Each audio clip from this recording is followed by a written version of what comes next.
మీ జీఐఈటీ ఇప్పుడు జీజేయుగా మారింది. 2000కు పైగా ప్లేస్మెంట్స్, ఐపీఎం, కేపీఎంజీ వంటి సంస్థలతో ఇంటిగ్రేటెడ్ కోర్సులు. యూపీఎస్సీ కోచింగ్, అడ్మిషన్లు ఓపెన్. యాదాద్రి భువనగిరి జిల్లా కాంగ్రెస్ పార్టీ అధ్యక్షులు, ఆలేరు ఎమ్మెల్యే, ప్రభుత్వ విప్ బీర్లా ఐలయ్య గారు ప్రస్తుతం మనతో పాటు ఉన్నారు. ఒక్కసారి ఆయనతో మాట్లాడు. నమస్తే అండి. నమస్తే ఎలా ఉన్నారు? బాగానే ఉన్నా. ఇప్పటికైతే ఆలేరు ప్రజల ఆశీర్వాదం, లక్ష్మణస్వామి ఆశీస్సులు, ఇప్పటికైతే ప్రజాసేవలో ముందున్నాం. యాదాద్రి భువనగిరి జిల్లాలో ఆలేరుకు అన్ని విధాల గౌరవ ముఖ్యమంత్రి సహకారంతో ముందంజలో తీసుకుపోతున్నాం. మీ నియోజకవర్గంలోనే ఉన్నారు కదా స్వామి వారు, మీ అదృష్టం అది.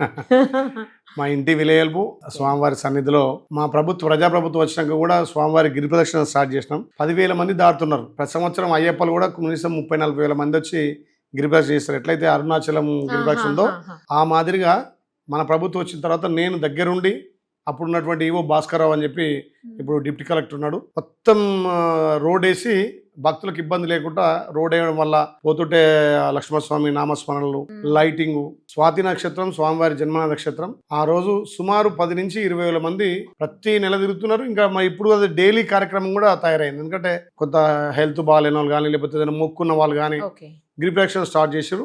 ముఖ్యంగా స్వాతి నక్షత్రం నాడు 20 నుంచి 30,000 మంది స్టార్ట్ అయ్యారు. అది మన ప్రభుత్వం వచ్చిన తర్వాతనే రేవంత్ రెడ్డి గారి నేతృత్వంలో కొంచెం డెవలప్మెంట్ అయింది కాబట్టి గిరి ప్రదక్షిణ బాగా.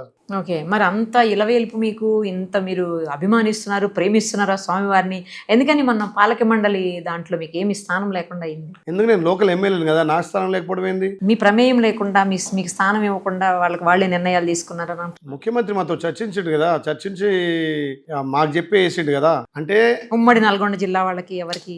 ఉమ్మడి నల్గొండ అని, ఆలేరని, భువనగిరి అని కాదు. గౌరవ ముఖ్యమంత్రి సంకల్పం ఏంటంటే తిరుమల తిరుపతి తరహాలో అక్కడ ఎట్లయితే పాలక మండలి ఉందో, అక్కడ ఎట్లయితే రాజకీయాలకు అతీతంగా డెవలప్ అవుతుందో, అక్కడ ఉన్నటువంటి యూనివర్సిటీలు కానీ, అక్కడ ఉన్నటువంటి విశ్వవిద్యాలయాలు కానీ, వేద పాఠశాలలు కానీ, అక్కడ వచ్చే భక్తులకు అన్ని విధాల వసతులు కల్పించడం కోసం దీంట్లో రాజకీయం అయితే మళ్ళీ రాజకీయ కోణం ఉంటుందని చెప్పి రాజకీయాలకు అతీతంగా కొంత భక్తిగా ఉండే వాళ్ళు, పొలిటికల్ గా లేని వాళ్ళు అయితే దృష్టి మీద డెవలప్మెంట్ మీద దృష్టి పెడతారు. కాబట్టి అలాంటి వాళ్ళని మమ్మల్ని అందరిని అడిగేసిండు. ఫస్ట్ మా జిల్లా రాష్ట్ర అధ్యక్షుడు ఎగ్గమల్లేష్కి ఇస్తామంటే ఎగ్గమల్లేశం గారు నాకు కొంచెం పొలిటికల్గా ఇష్టం ఉందంటే మళ్ళీ నేను ఈశ్వరమ్మ పేరు చెప్పడం జరిగింది. మా కమ్యూనిటీ యాదవ్ కమ్యూనిటీ కాబట్టి యాదవ్ కమ్యూనిటీకి ఈశ్వరమ్మకి ఇచ్చినాం. అందరు చెప్పేసిండు. కమిటీ విషయంలో నేను లోకల్ ఎమ్మెల్యేను, గవర్నమెంట్ విప్ను. గవర్నమెంట్ విప్ అంటే క్యాబినెట్ ర్యాంకు. కొండ సూర్యక్క గారు, నేను ప్రమాణ స్వీకారం పోయిన మా ఎంపీ గారు వచ్చారు. మేమే దగ్గరుండి వాళ్ళ ప్రమాణ స్వీకారం చేసి వాళ్ళకి బాధ్యత అప్పగించి గుడిని గత 10 ఏళ్ళుగా వాళ్ళు గుడిని కట్టారు కానీ కింద పరిసర ప్రాంతాల్లో డెవలప్మెంట్ కాలేదు. వచ్చే భక్తులకు ఏ విధమైన సౌకర్యం లేదు. మీరు ఒకటి చూడండి, వాళ్ళ ప్రభుత్వంలో అసెంబ్లీలో మా ఇప్పుడున్నటువంటి ఏలియా మినిస్టర్ శ్రీధర్బాబు గారు అక్కడ 350 నుంచి 400 మంది ఆటో కార్మికులు ఇబ్బంది పడుతున్నారు.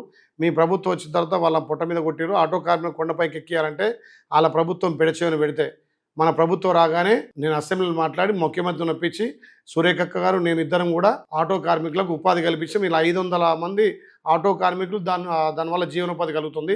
దానివల్ల భక్తులకు కూడా సులభంగా పైకి ఎక్కడం కానీ, ఇప్పుడు బస్సు వచ్చే వరకు టైం పడుతుంది, దిగగానే ఆటో దొరుకుతుంది, పోయి దర్శనం చేసుకొని మళ్ళీ దిగుతారు. ఒక ఫ్యామిలీ కొద్దిసేపు నిలబడాలంటే బస్సు వచ్చేదాంట్లో ఇబ్బంది అవుతుంది. సురక్షితంగా కొండపైకి తీసుకుపోయి మళ్ళీ తీసుకొస్తారు. గత 30-40 సంవత్సరాలుగా కొండ నమ్ముకున్న ఆటో కార్మికులను పోయిన గవర్నమెంట్ నానా ఇబ్బంది పెట్టింది. అంతేందుకు అప్పుడున్నటువంటి ఎమ్మెల్యే గారు, అప్పుడున్నటువంటి విప్పు, ఆమె ఎమ్మెల్యే కమ్ విప్పు, కనీసం ఏ ఒక్కరోజు కూడా గుట్టను పట్టించుకోలే. ఆ ఈవోకి ఎప్పుడు వాళ్ళకి పంచాయతీ ఉంటాయి. ఆ ఈవో కూడా మహిళ. మీరు అంటారు 10 మంది మొగోళ్ళు కలిసి ఉంటారు కానీ 2 మహిళలు కలిసి ఉంటారు అంటారు, నిజమే కదా. అందుకే అప్పుడు ఈవో గీతారెడ్డి ఉండే. ఆయన ఒక ముఖ్యమంత్రి మాట తప్ప పాపం ఎమ్మెల్యే మాట కూడా పోయేది. ఈ తల్లి ఏం చేస్తుంది పాపం, ఏమున్నా నాతోటి అయితలేదు, ఉన్న 10 ఏళ్ళు నాతోటి అయితలేదు ఏ పనైనా.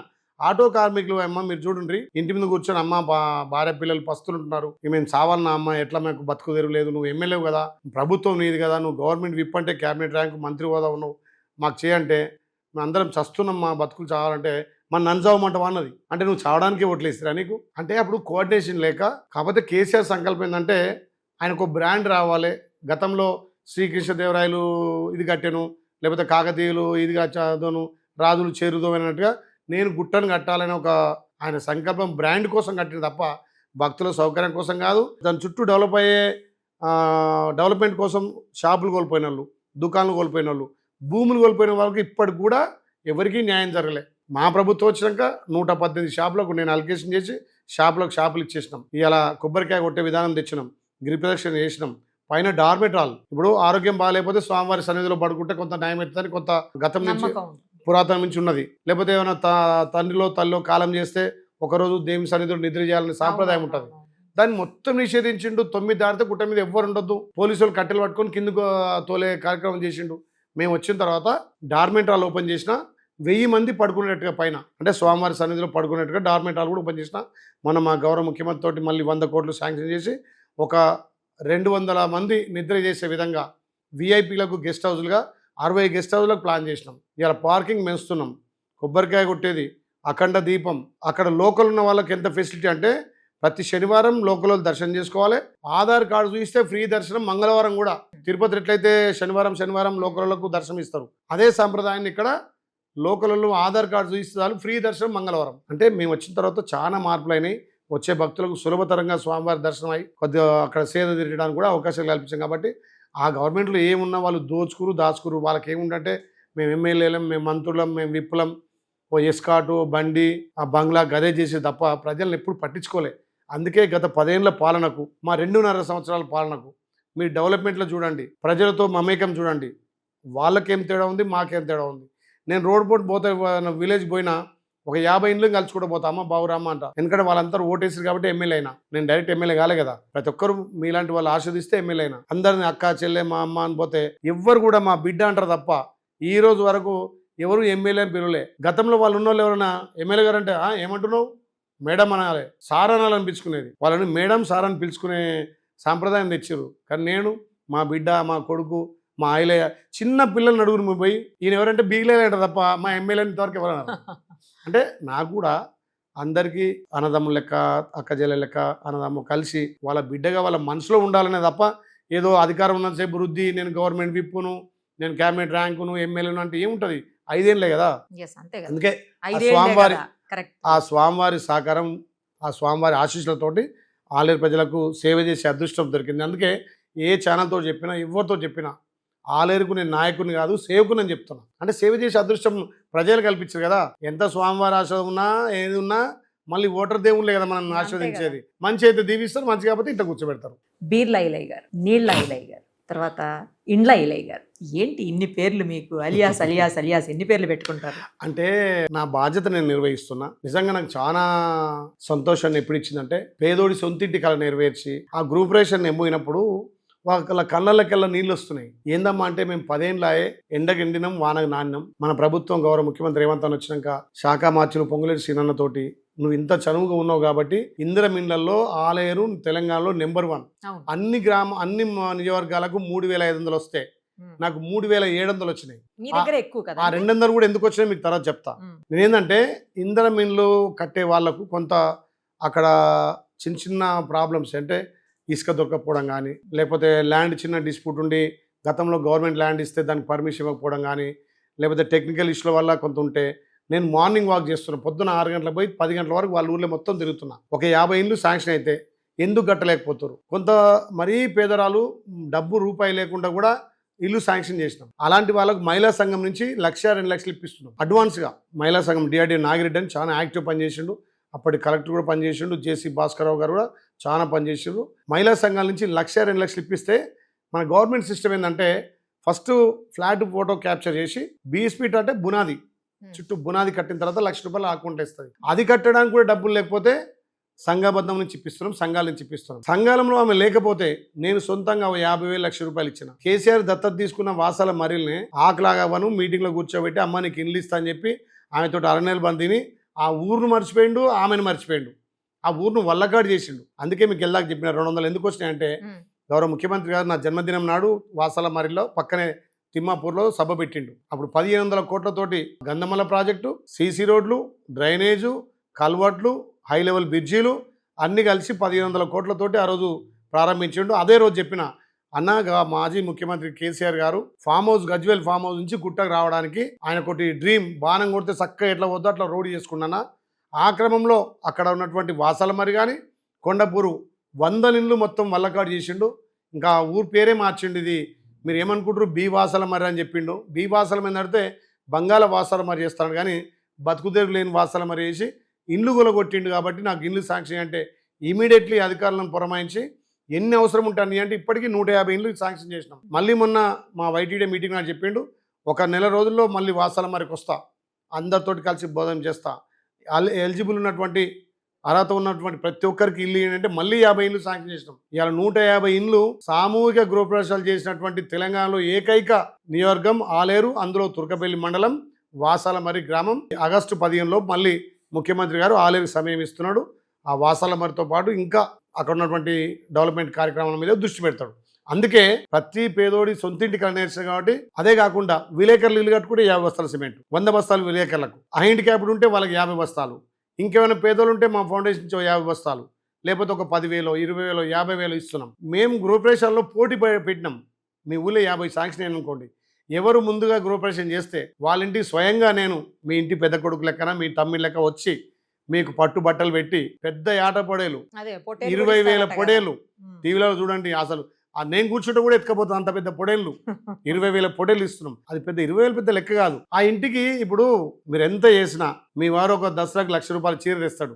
ఇది ₹1,00,000 చీరమ్మ అని మీ వారంటే ఆ లక్షణ అంటాం. అదే మీ అమ్మగారి నుంచి మీ అమ్మో మీ నాయనో మీ అన్నో 10,000 చీర పంపని అయ్యి మా తల్లిగారి చీర అంటమానమా అంటే డిఫరెంట్.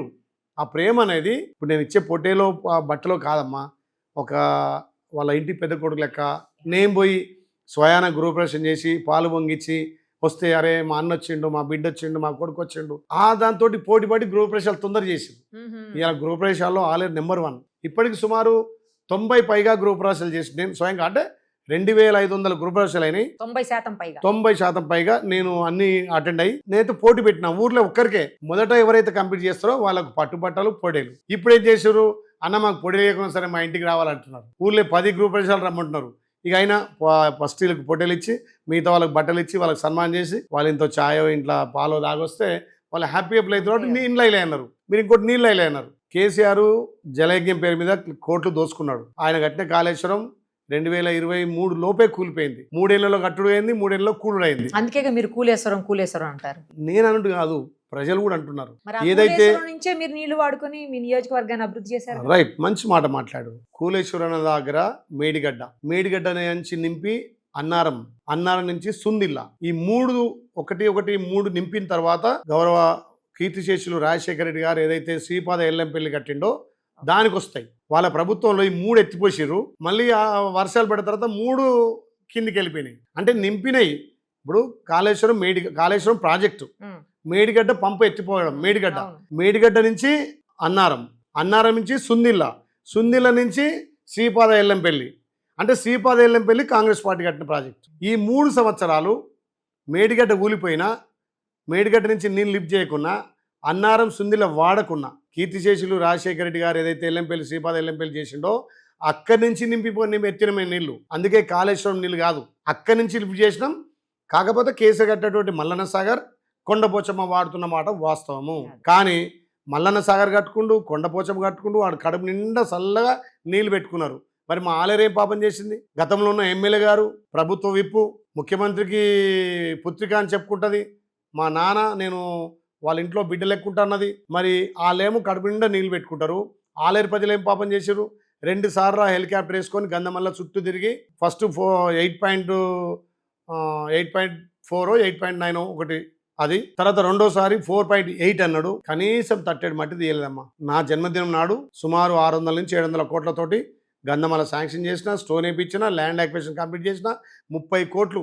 రాష్ట్రంలో కేసీఆర్ సొంత చింతక మడకలు కూడా ల్యాండ్ యాక్విజిషన్ అంత రేటు ఇవ్వలే. మా అపర భగీరథుడు ఉత్తమన్న అన్న మా రైతులు పేదోళ్ళు, ఆలేరు పేద ప్రజలు అంటే 24,50,000 ఒక్కొక్క ఎకరాకి ఇప్పించిన ఘనత నాకు దక్కింది. వాళ్ళు కట్టిన ప్రాజెక్టులే. మరి వాళ్ళ టైంలో ఆమె కనీసం కొంతకాలం కొట్టి నీళ్ళు లేకపోతే అదే కొండపోచమ్మ నింపి మల్లన్న సాగర్ నుంచి బస్వాపూర్ పోయే కాలువ గండి కొట్టి ఆలేరులో 100 చెరువులు నింపిన. గంధమల్ల నింపితే గంధమల్ల నుంచి ఆలేరు, కొలనపేక, కాల్వపల్లి, అడ్డగూడూరు, మోత్కూరు, తుంగతుర్తి దాకా వాగు బారుతుంటే ఆ ప్రజల సంతోషం, రైతుల సంతోషం, భూగర్భ జలాలు పెరిగి 1000 ఎకరాలు పంటకు వచ్చింది.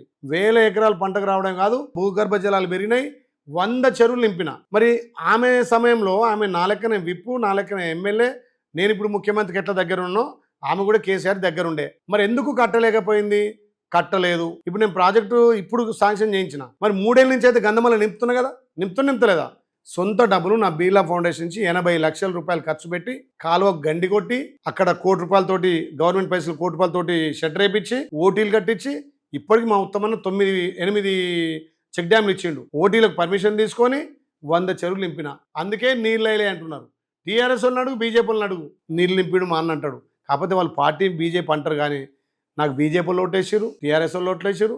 గత 15 ఏళ్ళుగా 2009లో కాంగ్రెస్ గెలిచింది, 2014లో ఓడిపోయింది, 2018లో ఓడిపోయింది. గెలిచినప్పుడు 62,000 వచ్చినాయి, ఓడినప్పుడు 63,000 వచ్చినాయి మా కాంగ్రెస్. 3 దఫాలంటే 15 సంవత్సరాల ఓటు బ్యాంకు 62, 63,000. మరి నాకు 2023లో 1,27,000 వచ్చినాయి. 50,000 పైన మెజారిటీ అనుకుంటా కదా. 60,000 ఓటు బ్యాంక్ ఉన్న పార్టీకి 1,27,000 వచ్చినాయి. గతంలో మాజీ మంత్రి గారు మా గురువు మోత్పల్లి నరసులు 6 సార్లు ఎమ్మెల్యే మంత్రి చేసిన ఆయన కూడా 30,000 దాటలే. సునీతా మహేందర్ రెడ్డి కూడా 30,000 దాటలే, 33,000 లోపే మెజార్టీ ఉంది. నాకు ఒక బీసీ బిడ్డగా మొదటి ఎమ్మెల్యేగా వాళ్ళందరి మనసు ఉన్న కాబట్టి బీజేపీ వాళ్ళు, టీఆర్ఎస్ వాళ్ళు అన్ని పార్టీలు వేసారు కాబట్టి 50,000 మెజార్టీ వచ్చింది. అందుకే నేను పార్టీలు చూడా. ఇందిరామిల గ్రూప్ రేషన్ చూడండి, నేను 10 ఏళ్ళు టీఆర్ఎస్ నాకు ఇల్లు ఇవ్వలేదు, నువ్వు వచ్చినాక ఇల్లు ఇచ్చామని బీజేపీ వాళ్ళు. టీఆర్ఎస్ గ్రామశాఖ ఒక ఆయన అన్న 10 ఏళ్ళు సేవ చేసిన, గద్దె కట్టిన, 2 సార్లు మాకు పైసలు ఖర్చు పెట్టి ఓట్లు వేసిన, కానీ మమ్మల్ని దేకలేదు, కనీసం ఎట్లో మందలు ఇవ్వలేదు. నువ్వు టీఆర్ఎస్ కాంగ్రెస్ అయినా నాకు ఇల్లు ఇచ్చినవన్నా అని చెప్పి వాడు కళ్ళకి నీళ్ళు పెట్టుకున్నాడు. అంటే పార్టీలకు అతీతంగా చేశారు. పార్టీలకు అతీతంగా, కులాలకు అతీతంగా, మతాలకు అతీతంగా ఏదైతే నిరుపేదలకు ప్రజాపాలన ద్వారా సంక్షేమాలు అందియాలి, వాళ్ళ బిడ్డగా పనిచేయాలని లక్ష్యంతో పోతుంది తప్ప ఏదో నాకు పదవని, నేను ఎమ్మెల్యే అని, విప్ అని, ఇంకోటని కాదు. అందుకే ఆలయ అభివృద్ధి లక్ష్యంగా ముందుకు పోతున్నా. వాళ్ళకి అన్ని విధాల ఇండ్లు అందిస్తున్నా, నీళ్ళు అందిస్తున్నా, మా ఫౌండేషన్ నుంచి సేవలు అందిస్తున్నా. వాళ్ళ బిడ్డగా పనిచేస్తున్నా కాబట్టి ఆ పేరు అంటున్నారు. ఇప్పటికి మీ పర్సనల్గా 100 మందికి ఫోన్ చేయి, మీ ఎమ్మెల్యే అంటే బీర్లే లేట తప్ప మా ఎమ్మెల్యే అన్నారు. అంటే నేను కూడా అన్నది ఏంటంటే పేరు కావాల్సింది. దానికోసమే వాళ్ళు నిగ్నేయంగా బీర్లే అంట, ఇండ్లే నీళ్ళే అని చెప్పి పెట్టుకుంటారు. దాన్ని ప్రతిపక్షాలు ఇంకో తిరిగి వాడుకుంటారు. మీరు బస్ తీసుకొని మీరే స్వయంగా పిల్లల కోసం స్కూల్స్ వరకు ఆడపిల్లల్ని, మగపిల్లల్ని, చిన్నపిల్లల్ని అందరిని ఎక్కించుకొని మీరే బస్సు నడిపించుకుంటూ పోతారంట. ఆ విషయం ఆ ఏరియాలో ఉన్న ప్రతి ఒక్కరు కూడా మీ గురించి చాలా మంచిగా మాట్లాడుతూ ఉన్నట్టు. నాకు చాలా ఇష్టం అమ్మ. చిన్నప్పటి నుంచి కూడా నేను సైకిల్ కొన్న రోజు ఒక బెంజ్ కారు కొన్నంత ఫీల్ అయినా. గ్రామంలో మాది మొదటి సైకిల్ మా అన్న తెచ్చిండు. ఎంత ఏజ్ అప్పుడు మీది? 11-12 సంవత్సరాలు ఉంటుంది.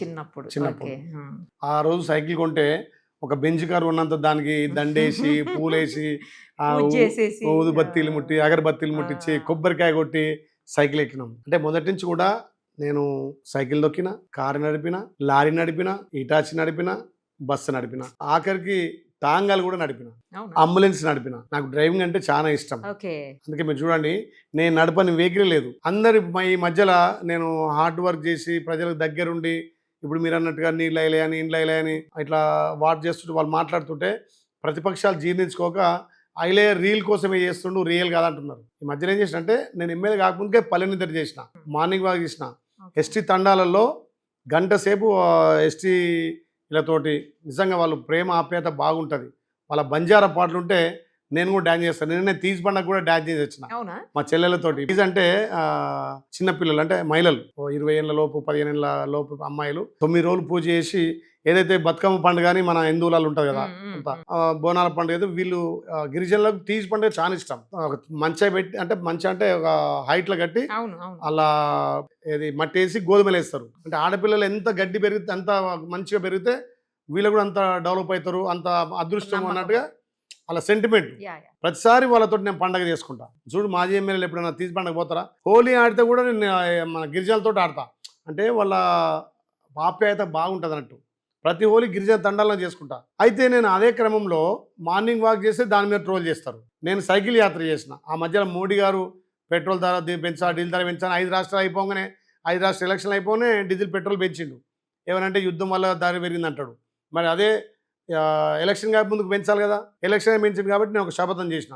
నెల రోజులు మోడీకి నిరసనగా నేను డీజిల్ పెట్రోల్ బండి ఎక్క, ఈవీ వెహికల్ తోటి వాడతా. 7వ అయినా ప్రోగ్రామ్ సైకిల్ మీద పోతా అని చెప్పి 3 మండలాలు సైకిల్ యాత్ర చేస్తే రీల్ అయిలే అని పెడతారు. వాళ్ళు రీల్ అయిలే పెట్టినా జనం రీల్ అయిలే అన్నాక వాళ్ళు రీల్ అంటే ఏముంటుంది? అంటే ప్రతిపక్షాలకు ఎక్కడ సందు దొరకలేదు. అరే మేము 10 ఏళ్ళు చేయని పనులు వీడు 10 నెలలు చేస్తున్నాడు, ముఖ్యమంత్రికి అంతా దగ్గర ఉన్నాడు. ప్రతి మంత్రి మీరు చూడండి, నా నియోజకవర్గానికి వచ్చినంత మంత్రులు ఏ నియోజకవర్గం రాలేదు ఇంతవరకు. ప్రతి మంత్రిని నా నియోజకవర్గం తీసుకొచ్చిన. గతంలో వాళ్ళు ఏంటంటే మేమే మంత్రి, మేమే రాజు, మేమే అందరం అనుకునేవాళ్ళు. కానీ ఉన్న మంత్రులను, ఉన్న ముఖ్యమంత్రిని అందరితో సన్నిహితంగా ఉండి అందరి సహకారంతో ఇలా ఆలయాన్ని అభివృద్ధి చేస్తున్నారు. కాబట్టి ఇక గిట్టనోళ్ళు రియల్ అంటారు, ఇక వాళ్ళ విజ్ఞతగా వాళ్ళు రియల్ అన్నా వాళ్ళు నన్నే సోషల్ మీడియాలో ప్రచారం చేస్తున్నారు. టీఆర్ఎస్ పెట్టినా నువ్వు చూస్తావు అది రీలా తెలుస్తుంది కదా. అందుకే వాళ్ళ విజ్ఞతకు వదిలేస్తున్న ఆలేరు అభివృద్ధి లక్ష్యంగా, ఆలేరును గత 10 ఏళ్ళు అయితే ధనిక రాష్ట్రంలో అభివృద్ధి చేయలేదో అభివృద్ధి లక్ష్యంగా ముందుకు పోతున్నాం. మరి ఇంతమంది మంత్రుల్ని, ఎమ్మెల్యేలని మీ నియోజకవర్గాన్ని తీసుకొచ్చానని ఇంత గర్వంగా చెప్తున్నారు. మరి ఎంపీ చామల కిరణ్ కుమార్ రెడ్డి గారితో ఎందుకని మీకు పొసగదా సరిగ్గా? ఆయన ఎప్పుడు ఎక్కువ కార్యక్రమాలు తీసుకురారు, ఎందుకని? ఎందుకు రాడు? నా నియోజకవర్గానికి వచ్చేంత ఎక్కువ ఏ నియోజకవర్గానికి పోడు. నా నియోజకవర్గానికి టైం ఇచ్చినంత. ఇప్పుడు ఎలా కూడా ఫోన్ చేసి నేను ఆయన బర్త్డే ఉండే విషయం చెప్పి ఇవాళ ఢిల్లీ నుంచి వచ్చినట. మధ్యాహ్నం 2 గంటలకు ముఖ్యమంత్రి కలుద్దాం రానని ఇప్పుడే ఫోన్ చేసిండు. మా ఎంపీ గారు చాలా సఖ్యతగా ఉంటాం. ఆయనతోటి కూడా నిధులు తీసుకొచ్చి ఆలయాన్ని అభివృద్ధి చేస్తున్నా. 7 కాన్స్టిట్యున్సీలు ఉంటే ఆయనకు ఎక్కువగా ఒక సొంత తమిళకి ఆప్యాయతగా నన్ను చూస్తాడు. నా విషయంలో అన్ని విధాల ముఖ్యమంత్రితో మాట్లాడతాడు, మంత్రితో మాట్లాడతాడు. ఆలయ అభివృద్ధిలో ఆయన కూడా కీలకంగా నాతోటి కలిసి పనిచేస్తున్నాడు. ఎంపీ గారికి నాకు చాలా అన్నదమ్ముల అనుబంధం ఆయనతోటి. కోమటిరెడ్డి గారి బ్రదర్స్ తోటి చాలా క్లోజ్ ఉండేవాళ్ళు మీరు ఒకప్పుడు, ఇంతకు ముందు కంపారిటివ్లీ. ఇప్పుడు ఎందుకని సీఎం గారితో ఎక్కువ క్లోజ్ అయిపోయారు మీరు? సీఎం గారు అంటే అది ప్రభుత్వం, ముఖ్యమంత్రి కాబట్టి తప్పకుండా ఒక ఎమ్మెల్యేగా నాకు ప్రభుత్వ విప్గా ముఖ్యమంత్రి గారి ఆదేశాలను అమలు చేయాల్సిన బాధ్యత నా మీద ఉంటుంది. కానీ ఇప్పుడు కూడా కోమటిరెడ్డికి, నిన్న కూడా కోమటిరెడ్డి మా కాన్షియస్ వచ్చింది కదా. మొన్న వారం కింద మా ఇంటికి వచ్చిండు, మా ఇంట్లో భోజనం చేసిపోయిండు. నేను ఎవరితోటి పార్టీ పరంగా రేవంత్ అన్న, ఎంకన్న ఇద్దరు పీసీసీ పోటీ పడేటప్పుడు నేను ఎంకన్నకి అత్యంత దగ్గర, అట్లా రేవంత్ అన్న కూడా దగ్గరే. కానీ ఎంకన్నతో ఎక్కువ బాగా చనువు ఉండేది. కానీ మరి రేవంత్ అన్నకు రాగానే మా నియోజకవర్గంలో ఎవ్వరు కూడా, అంటే మా జిల్లాలో ఎవ్వరు కూడా ప్రమాణ స్వీకారం పెద్ద చేయలే. నేను 550 కార్లతోటి రేవంత్ అన్న ప్రమాణ స్వీకారానికి వచ్చిన. అంటే పార్టీ లాయెస్ట్. ఎంకన్నైనా మా అన్నే, రేవంత్ అయినా మా అన్నే. కానీ ఆయన పార్టీ అధ్యక్షుడు, నేను అప్పుడు మండల పార్టీ అధ్యక్షుడిని. పార్టీకి బాస్ గ్రామంలో గ్రామ శాఖ, మండలంలో మండల శాఖ, జిల్లాలో జిల్లా పార్టీ, స్టేట్లో స్టేట్ పార్టీ. అప్పుడు ఆయన పీసీసీ అధ్యక్షుడు కాబట్టి ఆయన ఆదేశాల ప్రకారం పని చేసుకున్నాం. అంతే విడతగా నా తోడబుట్టు కాకుండా నాకు సొంత అన్న ఎంకన్న. అదే రీతిలో ఇప్పుడు ఆయన మంత్రి అయినా ఇంకేదైనా ఆ రకంగానే నన్ను చూసుకుంటాడు. ఆయన ఎక్కువ సొంత తమ్మిని కంటే ఎక్కువ నన్ను దగ్గర తీస్తాడు. నా కాన్స్టిట్యున్సీకి రోడ్లు కానీ ఇంకేదైనా, ఇప్పుడు ఈ మిషన్ బై కదా 320 కోట్లు 230 కోట్లు ఎట్ ఏ టైం తీసుకొచ్చినాం. అంటే నేను అందరితో చనుకుంటా, పార్టీకి లాయలిస్ట్ ఉంటా, అందరిని కలుపుకొని ముందుకు పోతా. నాకు రేవంత్ అన్న ఎంతో, ఎంకన్న కూడా అంతే. కానీ ముఖ్యమంత్రి గారి మీద ఎవరన్నా ఒక చిన్న మాట అన్నా ఫస్ట్ బయటకు వచ్చి ప్రెస్ మీట్లు పెట్టి లేదా ఖండించేది మీరే. దానివల్ల ఏమన్నా మీరు సీఎం గారికి దగ్గర అయ్యారా ఏంటి? పార్టీ బాధ్యత, నేను విప్పు కాబట్టి, గవర్నమెంట్ విప్పు కాబట్టి, మేము చేసే అభివృద్ధి కానీ సంక్షేమం కానీ ప్రజలకు తీసుకుపోవాల్సిన బాధ్యత మా విప్ల మీద ఎక్కువ ఉంటుంది. అసెంబ్లీలో మేము మాట్లాడాల్సిన బాధ్యత మాకు ఉంటుంది. మేము చేసే అభివృద్ధి కార్యక్రమాలు, సంక్షేమ కార్యక్రమాలు ప్రతిపక్షాలు దాన్ని ఉల్టా చిత్రీకరించి గత 10 ఏళ్ళుగా ధనిక రాష్ట్రాన్ని కాస్త అప్పుల రాష్ట్రంగా చేసి ఎక్కువ దాచుకురు కాబట్టి ఆ దాచుకున్న పైసలతోటి సోషల్ మీడియాలో మా ప్రభుత్వం మీద వైరల్ చేస్తారు ఉల్టా ప్రచారం. అందుకే మేము దాన్ని తిప్పి కొడతాం కదా. ఇప్పుడు మేము సన్న బియ్యం ఇస్తే దాన్ని తుచ్చి ప్రచారం చేస్తారు. రేషన్ కార్డు మేము ఇస్తే మేమే రేషన్ కార్డులు ఇచ్చామంటారు. 10 ఏళ్లలో మీరు ఇచ్చిన రేషన్ కార్డులు ఎంత, మేము ఇచ్చిన రేషన్ కార్డులు ఎంత? గతంలో ఆరోగ్యశ్రీ 5 లక్షలు దివంగత రాజశేఖర రెడ్డి గారు ఆరోగ్యశ్రీ కార్డు పెట్టిండు. కానీ ఆరోగ్యశ్రీ పథకం పనిచేయాలంటే రేషన్ కార్డు ఉండాలి. మరి 10 ఏళ్లలో మీరు రేషన్ కార్డులు ఏమో అక్కడో 2-3 ఇచ్చినట్టున్నారు. అంటే కొద్ది మొత్తంలో. ఇప్పుడు మా ప్రభుత్వం, ప్రజాప్రభుత్వం, గౌరవ ముఖ్యమంత్రి అరువులందరికీ రేషన్ కార్డులు ఇచ్చిండు. ఆ రేషన్ కార్డు ఇవ్వడం వల్ల ఇలా 10 లక్షల ఆరోగ్యశ్రీ వర్తిస్తుంది. తెల్ల రేషన్ కార్డు ఉండడం వల్ల అంటే పేదోడికి కూడా కార్పొరేట్ స్థాయిలో వైద్యం అందే విధంగా ఆ రేషన్ కార్డు మేము అందించినాం. సన్న బియ్యం ఇస్తున్నాం. పేదోడికి 200 యూనిట్ల ఉచిత కరెంట్ ఇస్తున్నాం. ఆయన ధనిక రాష్ట్రంలో ₹1,00,000 రైతులకు రుణమాఫీ చేయాలంటే పావులా 4 పావులాలు ₹1,00,000 రుణమాఫీ వేసిండు. 4 పావులాలు కాస్త ఆటానే మిత్తికే వడ్డీకే పోయింది, ఆటానే బ్యాంకే పోయింది. మరి మీ టైంలో ధనిక రాష్ట్రంలో ₹1,00,000 రుణమాఫీ అయితే ఇవాళ ఇంతమంది రైతులు ఎందుకు రుణమాఫీ కావాలనుకుంటున్నారు? మా ప్రభుత్వం రాకముందుకు మా భావి ప్రధాని రాహుల్ గాంధీ గారు వరంగల్ రైతు డిక్లరేషన్లో రైతులను ఉద్దేశించి ప్రజాప్రభుత్వం రాగానే, ప్రజాపాలన రాగానే తెలంగాణ రైతాంగాన్ని రుణముక్తి చేయాలని చెప్తే 25 లక్షల రైతులకు 2 లక్షల చొప్పున 20,600 కోట్లు రైతు రుణమాఫీ చేసిన భారతదేశానికే తెలంగాణ రోడ్ మోడల్. దీన్ని దుష్ప్రచారం చేసి రుణమాఫీ కాలేదని, మేము రైతు భరోసా ఇస్తలేమని, వాళ్ళు రైతుల కోసం ఖర్చు పెట్టింది 10 ఏళ్లలో 2,80,000 కోట్లు 10 ఏళ్లలో ఖర్చు పెడితే మేము ఒక్క సంవత్సరం ఈ 2 ఏళ్లలో 1,64,744 కోట్లు రైతుల కోసం ఖర్చు పెట్టినాం. మీరు 10 ఏళ్లలో పెట్టింది మేము 2 ఏళ్లలో పెడుతున్నాం కదా. రైతులకు మీరు పెద్ద పీట వేసిరా, మళ్ళీ మీరు ధనిక రాష్ట్రంలో మీరు చేసిన అప్పులు, మీరు చేసిన తప్పులు ఇన్నున్నా అన్ని మేము సర్దిద్దుకుంటూ మీకంటే ఎక్కువ మేము రైతుల మీద వెచ్చిస్తే దీన్ని రైతు ప్రభుత్వం కాదని, కాంగ్రెస్ కరువు తెచ్చిందని అన్ని దుష్ప్రచారం. అంటే వాళ్ళు 10 ఏళ్ళు సంపాదించుకో, మళ్ళీ ఎక్కడో దుబాయ్లో ఎక్కడో బయట దేశాలలో వాళ్ళ సోషల్ మీడియా ద్వారా మా మీద దుష్ప్రచారం చేస్తారు. కాబట్టి దాన్ని ఎదుర్కోవడం కోసం ఒక నికారసైన కాంగ్రెస్ కార్యకర్తగా, ఒక ఎమ్మెల్యేగా, ప్రభుత్వ విప్గా మా ముఖ్యమంత్రిని అన్నా మా ప్రభుత్వం అన్నా తప్పకుండా ఖండిస్తాం. ఇంకొకటి, ఎప్పుడు చూసినా మిగతా వాళ్ళతో కంపేర్ చేసినప్పుడు కేసీఆర్ గారిని, కేటీఆర్ గారిని, సునీత గారిని, హరీష్ రావు గారిని నలుగురి మీద దుమ్మెత్తి పోస్తూ ఉంటారు. మీరు ఎందుకలా? అంటే మీరు దుమ్మెత్తిపోయడం అనేది వాళ్ళు దుష్ప్రచారం చేస్తారు కాబట్టి దాన్ని తిప్పికొడుతున్నాం. అది దుమ్మెత్తిపోయడం కాదు. అంటే మేము చేసే కార్యక్రమాలన్నీ వక్రీకరించి దుష్ప్రచారం చేస్తారు కాబట్టి దాన్ని మేము తిప్పికొడుతున్నాం. కాబట్టి అది ఐలే ఊకే మాట్లాడతాడు, ఐలే స్థాయి కేసీఆర్ అనేదా, ఐలే స్థాయి హరీష్ రావు అనేదా, ఐలే స్థాయి కేటీఆర్ అనేది. అరే స్థాయి అనేది ప్రజలు ఇస్తారు. నీ స్థాయి నువ్వే, నా స్థాయి నేను అనుకుంటే కాదు కదా. నేను ఒక పార్టీ జిల్లా అధ్యక్షునిగా, ఒక ఎమ్మెల్యేగా, ప్రభుత్వ విప్గా నా పార్టీని ప్రొటెక్ట్ చేసుకోవాల్సిన అవసరం నాకుంది. మీరు ఎవరైనా మా ప్రభుత్వం మీద విమర్శిస్తే ఊరుకోను. మాకు సూచనలు ఇవ్వండి, సలహాలు ఇవ్వండి. మీ 10 ఏళ్ళ అనుభవాన్ని రంగరించుకొని మీరు చేసే తప్పులు, మీరు చేసిన అప్పులు మీరు ఒప్పుకొని మన ప్రభుత్వం సూచనలు ఇవ్వండి. ఇంకా రైతులకు ఎట్లేద్దాం, ఏం చేద్దాం. ఇవాళ ప్రపంచవ్యాప్తంగా ఎలినో వచ్చింది, వర్షభావం తక్కువ ఉంది. ప్రజలకు ఏ రకంగా మనం ముందుకు పోదాం. గతంలో వరేస్తే ఊరని ఆయన ఫామ్ హౌస్లో 150 ఎకరాల వరేసుకున్నాడు. మేము ముందు జాగ్రత్త చెప్తున్నాం. ఈ సంవత్సరం వర్షాలు లేవు, కొంత ఆరుతడి పంటలకు వెళ్ళండి. ముందు జాగ్రత్తగా మా ముఖ్యమంత్రి, మా మంత్రులు, కలెక్టర్లకు ఆదేశాలు ఇచ్చి ఆరుతడి పంటలకు వెళ్ళండి, నీరును పొదుపు చేయండి, ఇంకుడు గుంతలు వాడండి. నీళ్ళకు షార్టేజ్ వస్తుంది. ప్రభుత్వం ఈసారి ఎలినో వల్ల ప్రభుత్వానికి ఇబ్బందులు వస్తే ప్రజలకు ఇబ్బంది కావద్దు. ముందు జాగ్రత్తలు పోతున్నాం. వీటిని మేము ప్రజలకు చెప్తుంటే ప్రతిపక్షాలు దీనికి సహకరించాలి. ప్రతిపక్షాలు ఏదైనా చర్చ ఉంటే, తెలంగాణకు దేవాలయం అంటే అసెంబ్లీ. ఇప్పుడు ప్రజలు మనం ఆస్వాదించి అసెంబ్లీకి పంపిరు కాబట్టి అసెంబ్లీలో చర్చకు రారు. చిల్లర మల్లర రాజకీయాలు, ధర్నాలు, రోడ్ల మీద రైతులను రెచ్చగొట్టడం, యువకులను రెచ్చగొట్టడం. అంతెందుకు, మీ మీడియా ద్వారా చెప్తున్నా, ఇవాళ వీళ్ళ చిక్కడి ఒప్పందం ఎంత బయటపడ్డదంటే కేటీఆర్ కానీ, హరీష్ రావు కానీ ఫామ్ హౌస్లో వండుకున్న పెద్ద దొర గౌరవ మాజీ ముఖ్యమంత్రి గారు 10 ఏళ్ళు అధికారాన్ని అనుభవించి ఇవాళ ఢిల్లీలో ఇంత పెద్ద ధర్నాలు జరుగుతుంటే, ఇంత పెద్ద విద్యార్థులు బలిదానం చేసుకుంటుంటే, మోడీ 12 ఏళ్ళు ఎలుగబెట్టినా నా అంత ఎవ్వరు చేయలేదు, నేనే భారతదేశాన్ని ఎక్కువ రోజులు పాలించాలనే వ్యక్తి మరి 12 నెలలలో 152 సార్ల పేపర్ లీకేజ్లు అయినాయి. పేపర్ లీకేజ్ల మీద యువత వచ్చి ధర్నా చేస్తుంటే మా ప్రియతమ నాయకుడు రాహుల్ గాంధీ గారు వాళ్ళకు మద్దతుగా మోడీ ఇంటి ముందు ధర్నా చేస్తే, ఒక త్యాగాల కుటుంబం, గాంధీ కుటుంబం, భారతదేశాన్ని స్వతంత్రం చేసిన కుటుంబం, తెలంగాణ ఇచ్చిన కుటుంబం, భారతదేశం కోసం రక్తం చిందించి ప్రాణ త్యాగాలు చేసిన కుటుంబం, ఆ కుటుంబంలో పుట్టినటువంటి రాహుల్ గాంధీని ఈడ్చుకొని పోయిండ్రమ్మా. వాళ్ళు పిడికుద్దు కుదితే ముక్కులకెళ్ళ రక్తం కారింది. అంటే అంత పెద్ద మనిషిని, ఆ త్యాగాల కుటుంబం వచ్చిన మనిషిని మోడీ గారు దురహంకారంగా, వాళ్ళు పోలీసులా లేకపోతే ఆర్ఎస్ కార్యకర్తలు తెలుస్తలేదు, లాఠీలకు మొలలు పెట్టి ఆ విద్యార్థులను కొడితే ఎంత దుర్మార్గం అది. గతంలోనేమో నల్ల చట్టాలు తెచ్చి రైతుల చావు కారణమైన మోడీ. ఇప్పుడు నీట్ పరీక్షలు, అన్ని పరీక్షలు కూడా ఈ 12 నెలలలో 152 సార్లు లీక్ అయింది. గతంలో శాఖలు ఏదైనా తప్పు జరిగితే, ఎక్కడో రైలు యాక్సిడెంట్ అయితే కేంద్ర మంత్రి, రైల్వే శాఖ మంత్రి కాంగ్రెస్ పార్టీలో రాజీనామా చేసిండు. మరి ఇన్ని పరీక్షలు రద్దు అవుతుంటే కేంద్ర విద్యాశాఖ మంత్రి ధర్మేంద్ర ప్రధాన్ గారిని ఎందుకు బర్తరఫ్ చేస్తలేరు?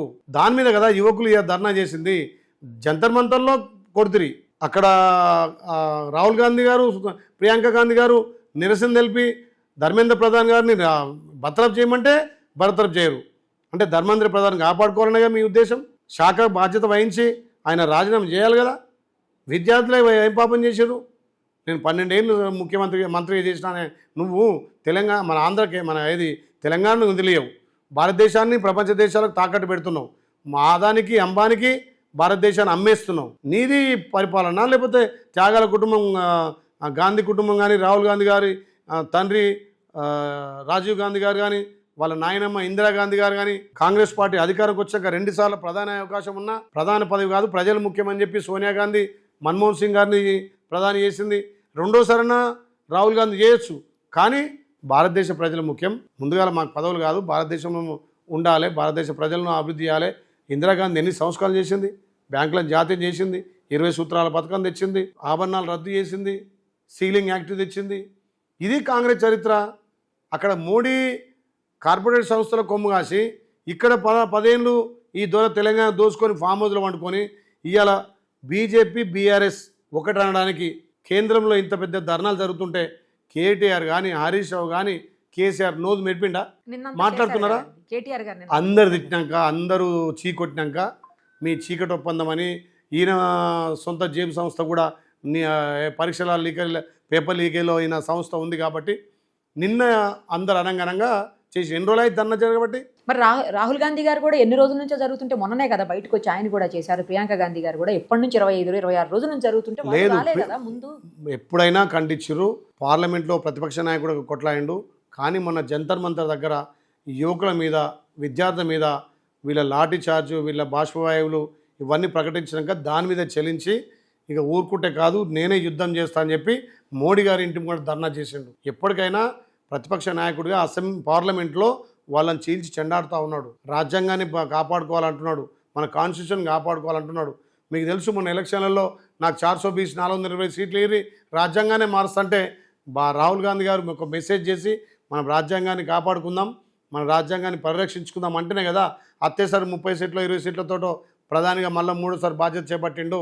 అందుకే నెక్స్ట్ తెలంగాణలో ఉన్నటువంటి ఈ ఎంపీ సీట్లన్నీ రాహుల్ గాంధీ గారికి కానుక ఇస్తాం. ఖచ్చితంగా 2029లో భారతదేశంలో ఎక్కువ మెజార్టీ సీట్లు గెలిచి రాహుల్ గాంధీ గారిని ప్రధాని చేసుకుంటాం. మీరు ఇప్పుడు విప్పుగా కూడా ఉన్నారు, ఆల్రెడీ ఎమ్మెల్యే. చాలా మంది సీనియర్స్ ఉన్నా కూడా ఫస్ట్ టైం మీరు ఎమ్మెల్యేకి వచ్చినటువంటి మీకు విప్ ఎలా వరించింది అంటే కేవలం సీఎం గారికి దగ్గరగా ఉండటం వల్లనేనా? అంటే పార్టీకి ఎవరైతే లాయల్గా ఉండి పార్టీ లాయల్తో పాటు పార్టీ కార్యక్రమాలు చేసుకుంటూ ప్రభుత్వాన్ని ప్రొటెక్ట్ చేసి ప్రభుత్వం చేసే కార్యక్రమాలు జనాలకి తీసుకెళ్లడం ఒక బాధ్యత ఉంది కాబట్టి నాకు ప్రభుత్వం ఇప్పించారు. ప్రతి విషయంలో మాట్లాడతాడు. అసెంబ్లీలో కూడా నేను సీఎం గారు రేవంత్ అన్న వెనుకనే నేను కూర్చుంటా కాబట్టి నాకు ఆ హోదా కల్పించిండు. అది పార్టీ సేవకు ప్రభుత్వ సేవకు వినియోగిస్తుంది. ఇప్పుడు రాబోయే రోజుల్లో మీకు మంత్రి పదవి కూడా వరించబోతుంది మిమ్మల్ని అని అంటున్నారు. ఓ పక్క కోమటిరెడ్డి బ్రదర్స్ కూడా ఇప్పటికే మంత్రి పదవి కోసం రాజగోపాల్ రెడ్డి గారు ఎప్పటి నుంచి అడుగుతున్నటువంటి పరిస్థితి. మరి ఉమ్మడి నల్గొండ జిల్లాలో ఏమవుతుంది? మీకు వస్తుందా లేకపోతే ఆయనకు వస్తుంది? ఒకవేళ ఆయనకు వస్తే మీరు ఏమన్నా అడ్డుకునే ప్రయత్నం చేస్తారా? లేదు అంటే మీకు ఇస్తే మరి ఆయన పరిస్థితి ఏంటి? నేను ఆల్రెడీ ఇప్పుడు ప్రభుత్వ విప్ అంటే క్యాబినెట్ ర్యాంకే. నిన్న మొన్న కూడా చూశారు మా మిత్రుడు బల్మూరి వెంకట్ గారు కానీ అద్దంకి దయాకర్ కానీ ఇంకా మిగతా విప్పులు కూడా ఇచ్చారు. మాకు నలుగురికి ఆది శ్రీనివాస్ గారికి అడ్లూరు లక్ష్మణ్కు నాకు మన రామచంద్ర నాయక్ ఇచ్చినప్పుడు కూడా క్యాబినెట్ ర్యాంక్ అనే మాకు ఇచ్చారు. విప్ అంటే అంతే, విప్ అంటే క్యాబినెట్ ర్యాంకే. ఇంకా మంత్రి ఏం కావాలి తల్లి? ఇప్పుడు ఈ క్వార్టర్స్ మంత్రి క్వార్టర్ కదా. ఇదివరకు మాజీ మంత్రి సత్యవతి రాథోడ్ గారు ఉండే ఇంట్లో ఉన్న మినిస్టర్ అదే కదా. ఇంకా నాకేం కావాలి? మినిస్టర్కి ఉండే ఫెసిలిటీ అన్నీ ఉన్నాయి. మినిస్టర్కి వచ్చే శాలరీ వస్తుంది, మినిస్టర్కి వచ్చే కాన్వాయ్ ఇచ్చిర్రు, అన్నీ ఉన్నాయి కదా. ఇంకా మంత్రి ఇంకేంది? కాకపోతే మా యాదవ కమిటీ కుర్మ కమిటీ ఉమ్మడి రాష్ట్రంలో కానీ తెలంగాణ రాష్ట్రంలో ఏకైక బీసీ నేను ఏమంటున్నా ఉమ్మడి రాష్ట్రంలో కూడా గొల్ల కుర్మలకు మన మంత్రివర్గంలో ప్లేస్ ఉంది. తెలంగాణ వచ్చిన తర్వాత మంత్రివర్గంలో ప్లేస్ ఉంది అని ఆ మధ్యలో నేను కులాన్ని ఉద్దేశించి మాట్లాడిన తప్ప నాకే కావాలనలే. గొల్ల కుర్మలో ఎవరికైనా ఊరికి మంత్రి పదవి ఉంటే మాది మేజర్ కమిటీ గొల్ల కుర్మలు కలిసి సుమారు 30 లక్షల జనాభా ఉండే కమ్యూనిటీ కాబట్టి పెద్ద కమిటీ ఇవ్వాలని అడిగినాం. ఎవరికి ఇచ్చినా మాకు ఇబ్బంది లేదు. రాజగోపాల్ రెడ్డి కూడా మాకు మొదటి నుంచి మా గురువు, మా తాన ఎంపీగా ఎమ్మెల్సీగా అక్కడ సేవలు అందించిండు. మాకెప్పుడు ఒక అన్న లెక్కన ఆయన కూడా చూస్తాడు. తమ్ముడు నువ్వు తప్పకుండా నాతో అసెంబ్లీకి రావాలని చెప్పి చాలాసార్లు కూడా నన్ను ఎంకరేజ్ చేసిండు. ముఖ్యంగా కోమటిరెడ్డి వెంకరెడ్డి నాకు సొంత అన్న, రాజగోపాల్ రెడ్డి కూడా అన్న లెక్కనే ఉంటాడు. అన్ని విధాలా నాకు సూచన సలహాలు ఇస్తారు. కోమటిరెడ్డి బ్రదర్స్కి తర్వాత సామ్యూల్ గారికి ఫైట్ అవుతుంది. ఏంటి అసలు? ఎందుకు మీలో మీరే అలా ఎందుకు అన్ని కామెంట్స్ చేసుకుంటున్నారు? అంతంత మాటలు మాట్లాడారు. కాంగ్రెస్ పార్టీలో కొంత స్వేచ్ఛ ఎక్కువ తల్లి. ఇది జాతీయ పార్టీ కాబట్టి స్వేచ్ఛ ఎక్కువ ఉంటుంది. ఇక అవన్నీ అధిష్టానం చూసుకుంటుంది. ఎవరేమన్నా మా పార్టీ అధిష్టానం మేము ఎక్కడ కూడా దీని గురించి చర్చ చేయం కాబట్టి మా ముఖ్యమంత్రి గారు మా పిసిసి అధ్యక్షులు సీనియర్ మంత్రులు అంతా కూర్చొని మాట్లాడతారు. తీర్మార్ మల్లన్న గారు మీ గురించి రెగ్యులర్గా మాట్లాడుతూ ఉంటారు. ఆయన మీరు భూక బకాసురుడు అని చెప్పేసి చాలా చోట్ల కబ్జాలు చేస్తున్నారని చెప్పేసి, ఇంత ఆస్తి ఎలా వచ్చింది, చాలా సామాన్య కుటుంబం నుంచి వచ్చినటువంటి వ్యక్తికి ఇన్ని వేల కోట్లు 100 కోట్ల ఆస్తి ఎట్లా వచ్చింది అని చెప్పేసి అంటారు. ఏంటి దానికి సమాధానం? అసలు అది నిజంగానే అందరిలో ఉన్నటువంటి డౌట్, ఇంత ఆస్తి ఎలా ఉంది అనేది అది చెప్పండి. అలాగే ఈ భూ బకాసురుడు అనే మాట ఎందుకు వచ్చింది అసలు? మంచి క్వశ్చన్ అడిగారు. ఆయన గురించి ఎంత తక్కువ మాట్లాడితే అంత మంచిది. ఆయన ఊరు మార్చుకుంటాడు, పేరు మార్చుకుంటాడు, అవసరమైతే ఇంకేమైనా మార్చుకుంటాడు. ఆయన గురించి అంటే గతంలో ఆయన ఎమ్మెల్సీగా పోటీ చేసినప్పుడు నేను చాలా సహకరించిన, నేను తిరిగిన ఆర్థికంగా సహకరించిన. ఓకే అదే స్థాయిలో నాకు కూడా ఎమ్మెల్యే ఎలక్షన్లో ఆర్థిక సాయం చేసిండు, తిరిగి న్యాయం పడి. ఓకే కానీ ఒక దుర్బుద్ధితోటి నేను ఎమ్మెల్యేని కావాలి, ఆలేరులో ఎమ్మెల్యే కావాలి అనే దుర్బుద్ధి పుట్టినట్టుంది.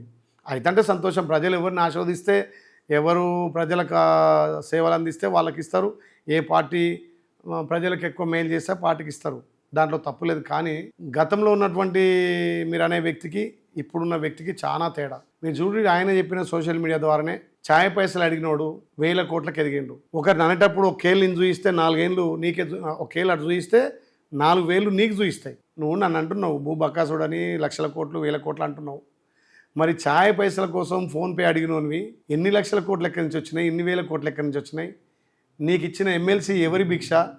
ఏ పార్టీ భిక్ష వల్ల నీకు ఎమ్మెల్సీ అయినావు? ఎవరి దయాదాక్షిణాలతో ఇలా ఎమ్మెల్సీ అయ్యి ఎక్కడైతే పుట్టి పెరిగినావో, ఏ పార్టీలో అయితే నీకు పదవి వచ్చిందో అదే పార్టీని తిట్టి, ఎవరైతే సహకరించినటువంటి వాళ్ళనే కులం పేట పెట్టి దూషిస్తూ ఉన్నావు. అది నీ అహంకారానికి నీకే కాలం సమాధానం చెప్తుంది. ఇలా రెడ్ల మీద కొట్లాడుతున్నావు, రెడ్లు ఓసీలు అంటున్నావు. మరి అదే రెడ్లు ఇలా ఉమ్మడి నల్గొండ కావచ్చు, ఉమ్మడి వరంగల్ కావచ్చు, ఉమ్మడి కరీంనగర్ కావచ్చు, 3 జిల్లాలో ఉన్నటువంటి, అంటే నీకు బీసీలు వేసారు, ఎస్టీలు వేసారు, ఎస్సీలు వేసారు, ఓసీలు వేసారు, రెడ్లు కూడా వేసారు. కానీ ఎవరైనా నేను ఇది చేసినా, నేను ఇది చేస్తా, నా పార్టీకి సిద్ధాంతం ఇది, నేను ప్రజలకు మేలు చేస్తా, మా బీసీలకు రాజ్యాధికారం రావాలి అనడంలో తప్పులేదు. కొట్లాడు, బీసీలకు రాజ్యాధికారం తీసుకురా. కానీ కులం పేరు పెట్టి ఓసీలని, బ్రాహ్మణ్స్ను, వైశ్యాస్ను, రెడ్డీస్ని టార్గెట్ చేసి రావులు నాకు ఓటేయద్దు, రెడ్డిలు నాకు ఓటేయద్దు. ప్రజాస్వామ్యం అది? ఒక నాయకుడు మాట్లాడే మాటలేనా? ప్రజాస్వామ్యంలో మన దేవుడు డాక్టర్ బిఆర్ అంబేద్కర్ అక్కడ ఉంటాడు. డాక్టర్ బిఆర్ అంబేద్కర్ గారు మనకు రాజ్యాంగాన్ని 2 సంవత్సరాల 11 నెలల 18 రోజులు రాసి హక్కు ఇచ్చింది. కాబట్టి ఇవాళ సర్పంచ్గా, ఎంపీటీసీగా, ఒక ఎమ్మెల్యేగా కాగలిగిన, అంటే ఆ రాజ్యాంగ కాన్స్టిట్యూషన్లో ఉన్నటువంటి హక్కులతోటి. కానీ ఇవాళ నువ్వు ఏ హక్కుతోటి నాకు ఓటేయద్దు అంటున్నావు? ఒక కులాన్ని దూషిస్తున్నావు. సరే దూషిస్తున్నావు, ఆ కులాలను నువ్వు తిడతా ఉన్నావు. నువ్వు మరి రెడ్ల మీద కొట్లాడటోనివి. మన రీసెంట్గా 5 కోట్లు పెట్టి భువనగిరిలో మీటింగ్ పెట్టిండు. నువ్వు రెడ్లతో కొట్లాడటోని వేడబెట్టాలి, ఖమ్మంలో కొట్టాలి. పోయి అక్కడ పొంగులేటి శ్రీనివాస్ రెడ్డిని తిడతావు, తుమ్మల నాగేశ్వరరావుని తిడతావు, కోమటిరెడ్డి వెంకటని తిడతావు, ఉత్తమ్ కుమార్ని తిడతావు, రాజగోపాల్ని తిడతావు, చామలం కిరణ్ కుమార్ని తిడతావు, అనిల్ కుమార్ని తిడతావు, జగదీశ్వర రెడ్డిని, రఘువీర్ని తిడతావు, జయవీర్ని తిడతావు. మరి ఇదంతా వీళ్ళంతా సహకరిస్తాను. నువ్వు అత్యవసర మెజార్టీ 5,000 గెలిచావు కదా. అందుకే మొన్న ఒక మీడియా వాళ్ళు అడిగితే చెప్పిన, నువ్వు వాపును చూసి బల్బ్ అనుకుంటున్నావు. దయచేసి నేను మీ మీడియా దగ్గర చెప్తున్నా, నువ్వు బీసీల ద్రోహివి. బీసీలు అడ్డం పెట్టుకొని నేను మీ మీడియా ముందు ఛాలెంజ్ చేస్తున్నా, ఆ స్వామివారి సాక్షిగా చెప్తున్నా, ఆయన పెద్ద బీసీల ద్రోహి. అతనితో ఉండే బీసీలు అంతా కట్ అయిపోతున్నారు.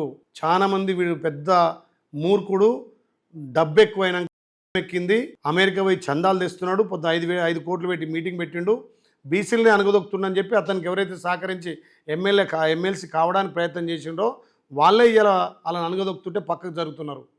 నేను ఒకటే అడుగుతున్నా, నువ్వు 2029లో నీ పార్టీ అధికారం నువ్వు బీఫామ్లు ఇచ్చి చేస్తా అంటున్నావు. మరి రేపు మార్చిలో ఎమ్మెల్సీ ఖాళీ అవుతుంది.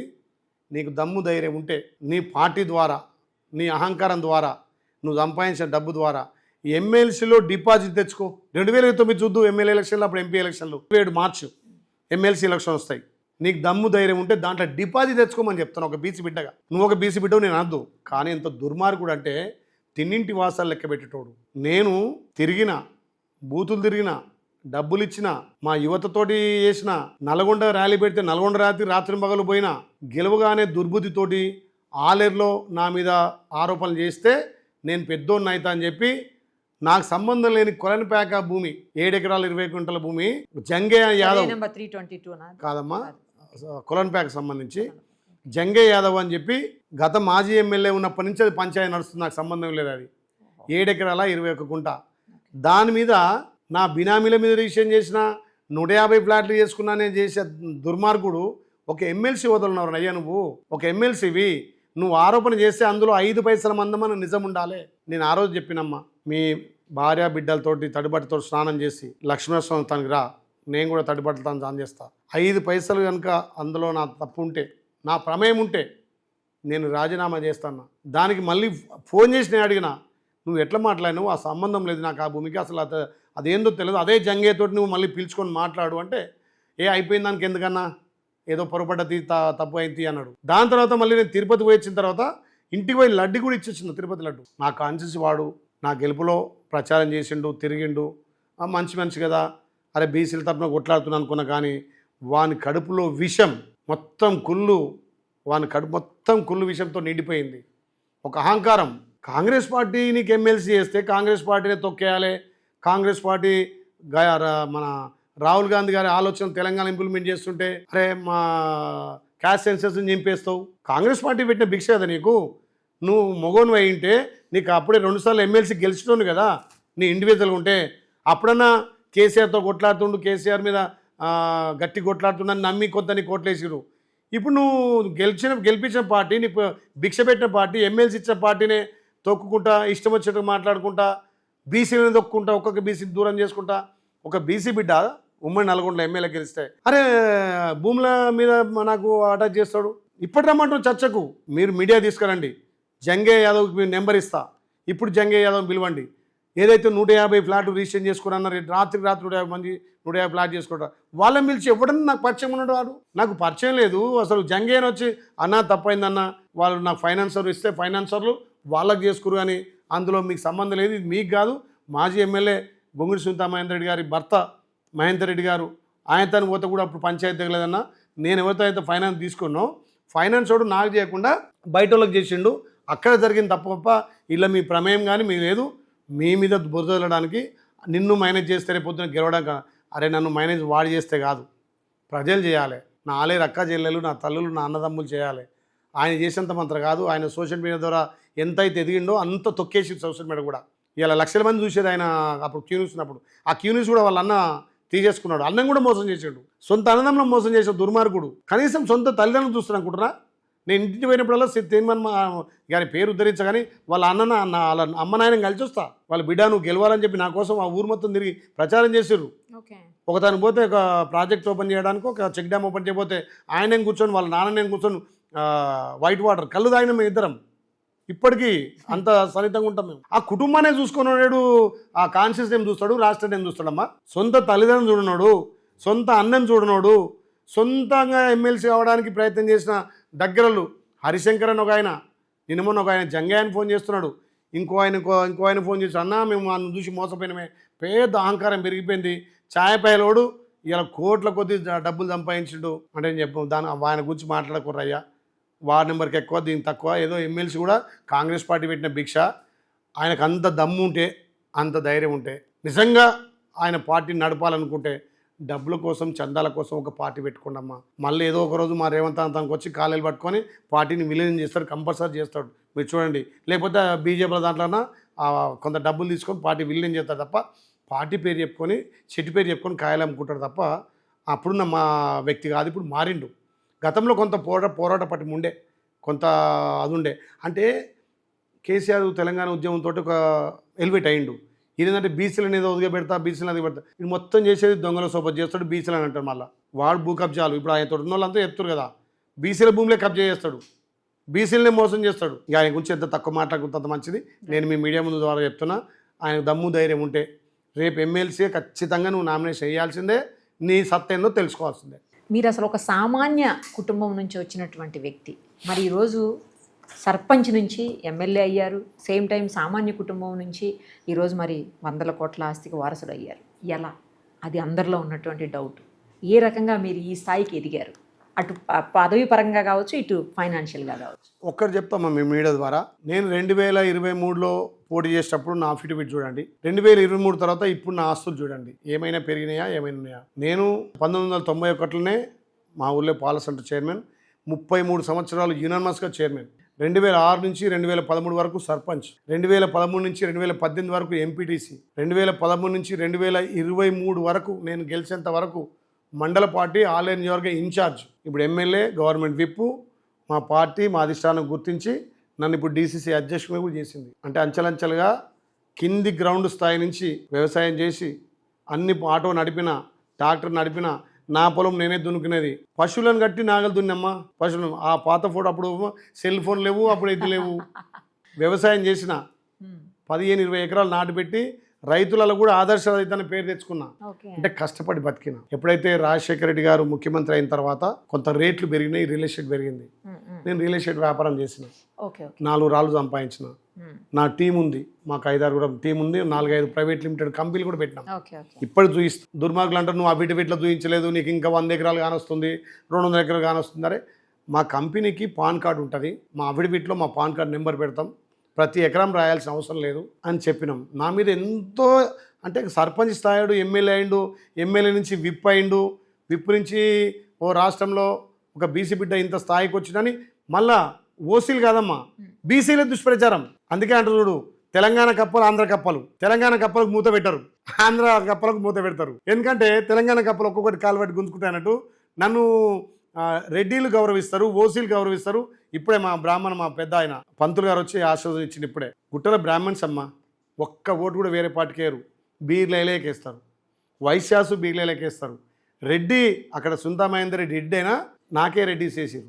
అంటే నేను అందరికీ ఒక సేవకుడిగా అందరికీ అన్నదమ్ములకి కలిసి ఉంటా కాబట్టి కులాలకు అతీతంగా నాకు ఓట్లేస్తారు తల్లి. అది ఇది కూడా ఉందండి. ఏంటంటే అందరూ నేను పేదవాళ్ళకి తర్వాత తక్కువ కులాల వాళ్ళతో ఉంటాను అని అంటారు, కానీ పక్కన మీరు మొత్తం పదవులు ఇచ్చినా మీ పక్కన పెట్టుకున్న అందరినీ కూడా అగ్ర కులాల వాళ్ళని పెట్టుకుంటారు అని చెప్పేసి మీ మీద అది కూడా ఉంది. అట్లెందుకు పార్టీ కష్టపడలోకి ఇచ్చిన తల్లి. ఇలా పిఎస్సి చైర్మన్లు ఇచ్చిన. మీరు ఒకటి గుర్తుపెట్టుకోండి, తెలంగాణ రాష్ట్ర వ్యాప్తంగా 912 పిఎస్సి చైర్మన్లు ఉంటారు. ఓకే. దీని ఒక్కడే మీకోసం మంచిగా చూడండి. 912కు ఉన్నటువంటి 33 జిల్లాలో ఆడొకటి ఇచ్చిర్రు పిఎస్సి చైర్మన్లు నామినేట్ చేసిర్రు ఇప్పుడు. కానీ ఆలేరు కాన్స్టిట్యూన్సీకి బీగ్లేలేక మాత్రం మా తండ్రి సమానులు వ్యవసాయ శాఖ మంత్రి తుమ్మల నాగేశ్వరరావు గారు 8కి 8 ఇచ్చింది నాకు. అందుకే మీరు అంటారు తెలంగాణలో ఆలేరు నెంబర్ 1 ఎందుకు వస్తుంది?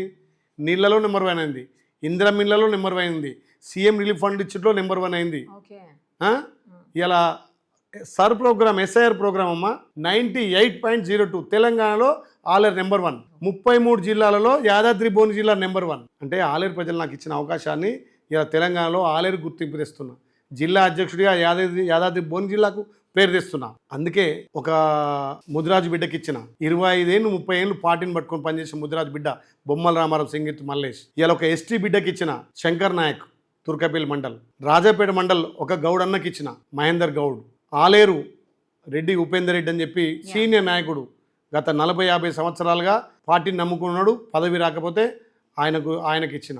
మూటకొండూరు ఎంబీసీ రజక బిడ్డకి ఇచ్చిన నిమ్మాని సుబ్రహ్మణ్యం. గుండాల అండెం సంజీవ్ రెడ్డి నాకంటే ముందు ఎమ్మెల్యే కావాల్సిన వ్యక్తి, పరిస్థితుల ప్రభావం వల్ల ఆయనకు అవకాశం రాలే, ఆయనకి ఇచ్చిన. ఆత్మకూరు యాస లక్ష్మారెడ్డి 40 సంవత్సరాలు పార్టీకి పనిచేసిండు. యాదరుట్ట మాజీ ఎంపీపీ కుర్మ సమాజం సంబంధించిన చీర శ్రీశైలంకి ఇచ్చిన. ఎక్కడ సామాజిక న్యాయం పాటించలే? నేను సామాజిక న్యాయం పాటించిన. అప్పుడు వాళ్ళంతా ఒకటే కులానికి అగ్రకుర్ణాలకు ఇచ్చారు, కానీ ఇలా అగ్రకుర్ణాలతో పాటు బీసీలకు 4 సీట్లు ఇచ్చిన, ఎస్టీకి ఇచ్చిన, ఓ ఎంబీసీ బిడ్డకి ఇచ్చిన. ప్రజాభవన్లో 10 ఏళ్ళు కేసీఆర్ కూర్చున్న కుర్చీలో, ప్రజాభవన్లో 10 ఏళ్ళు దొరగా కూర్చున్న కుర్చీలో, కేసీఆర్ కూర్చున్న కుర్చీలో మా రేవంత్ అన్న సామాజిక న్యాయంతో ఒక దళిత బిడ్డను బట్టి విక్రమార్క నా కుర్చీలో కూర్చోబెట్టిండు. ఇది సామాజిక న్యాయం.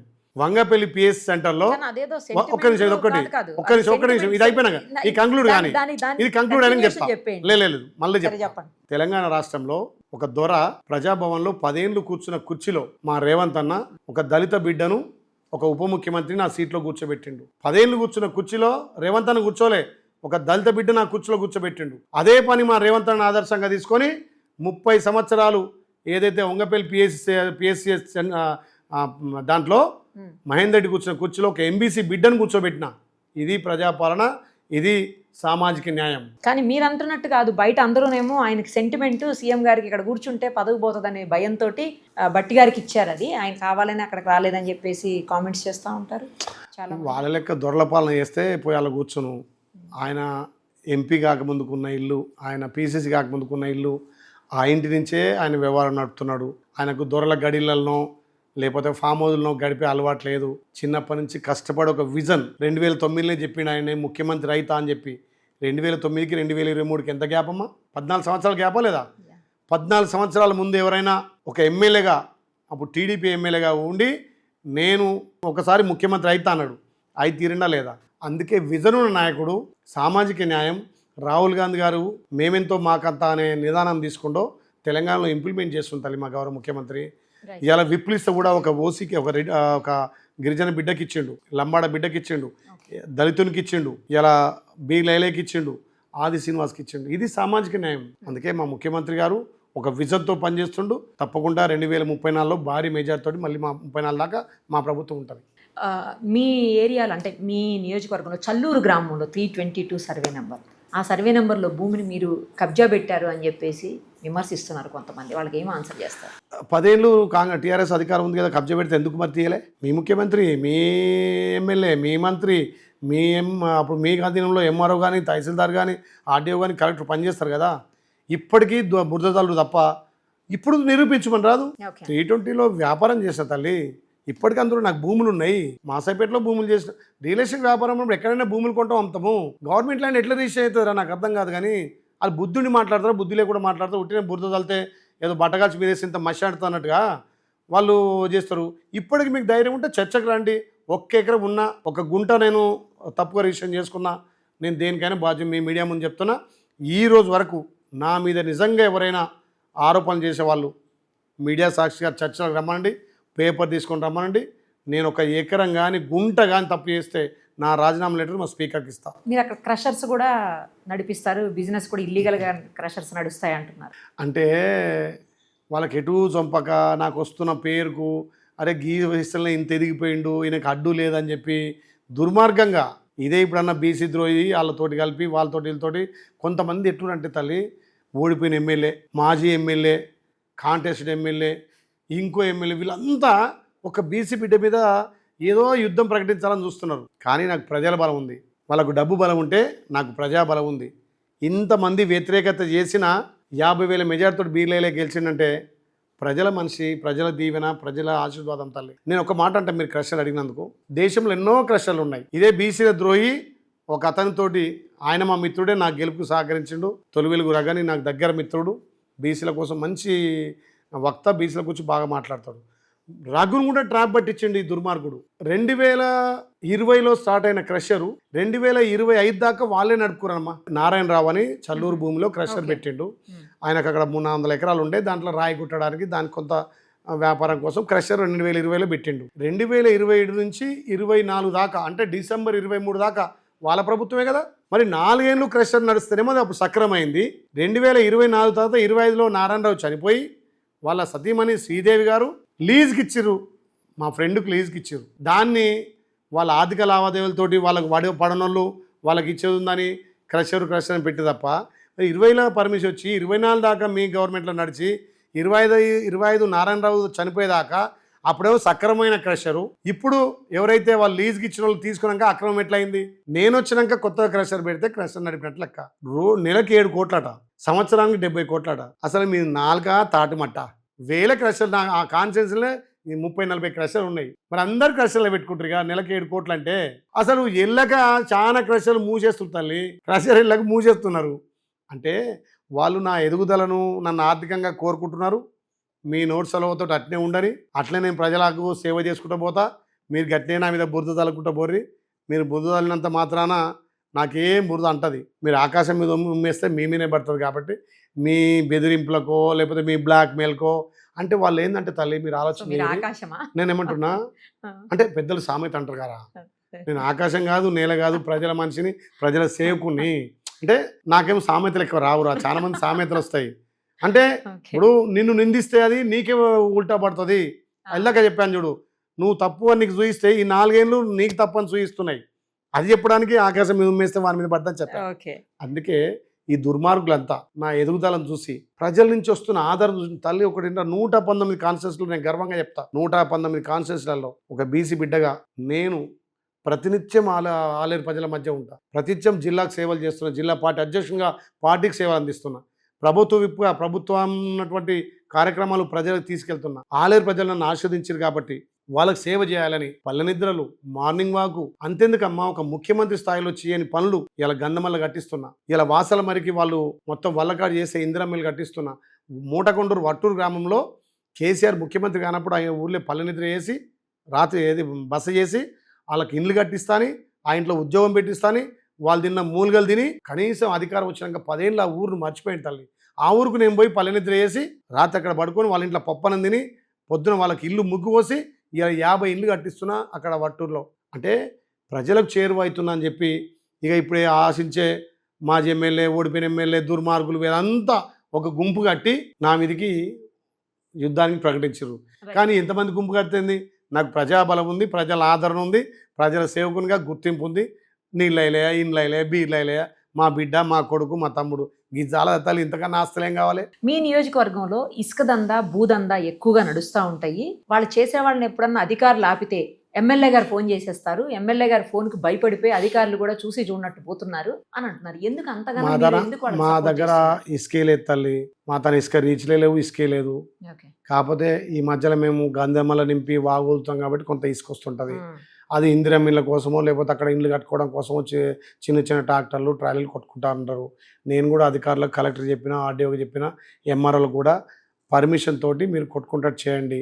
అది కూడా ఇందిరం ఇళ్ళకే పర్మిషన్ ఇవ్వండి, అమ్మడానికి మాత్రం ఎక్కడ పర్మిషన్ ఇవ్వద్దని చెప్పినాం. దాన్ని కూడా చిల్లర మల్లర రాజకీయాలు చేస్తుంది తప్ప ఆలయ నియోజకవర్గంలో మీరు సర్వే పెట్టండి, ఎక్కడ ఇసుక రీచ్లు లేవు, ఇసుక దంద లేదు. ఏమనంటే క్రషర్ దందా అని, ఏమనంటే ఇసుక దందా అని, అంతా భూదందా.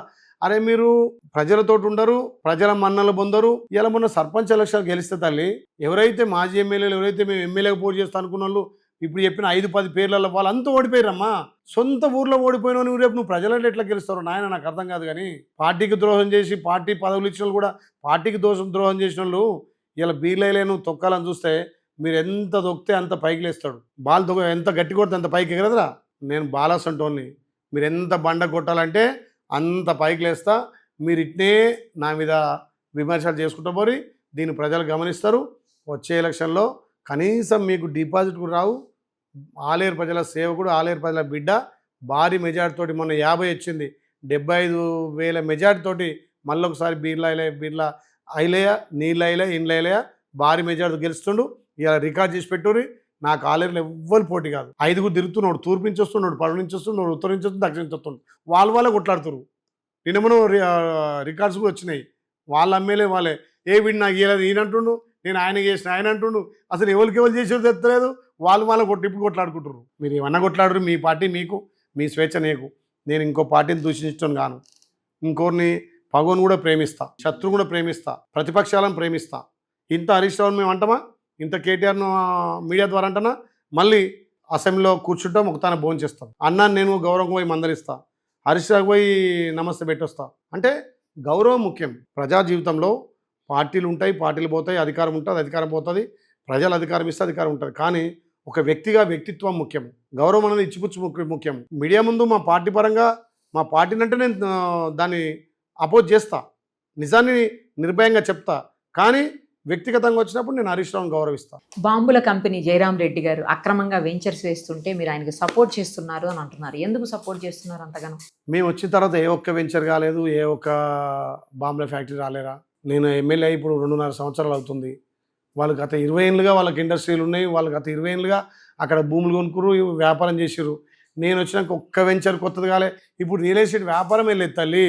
మరి దాని పరంగా ఏమన్నా ముఖ్యమంత్రి గారికి మీరు సజెషన్స్ ఇవ్వదలుచుకున్నారా? ఏదైనా ఎవరైనా ప్రభుత్వ భూమిని ఈంచు గుంజుకున్నా ఊరికే ముచ్చట్లేదు.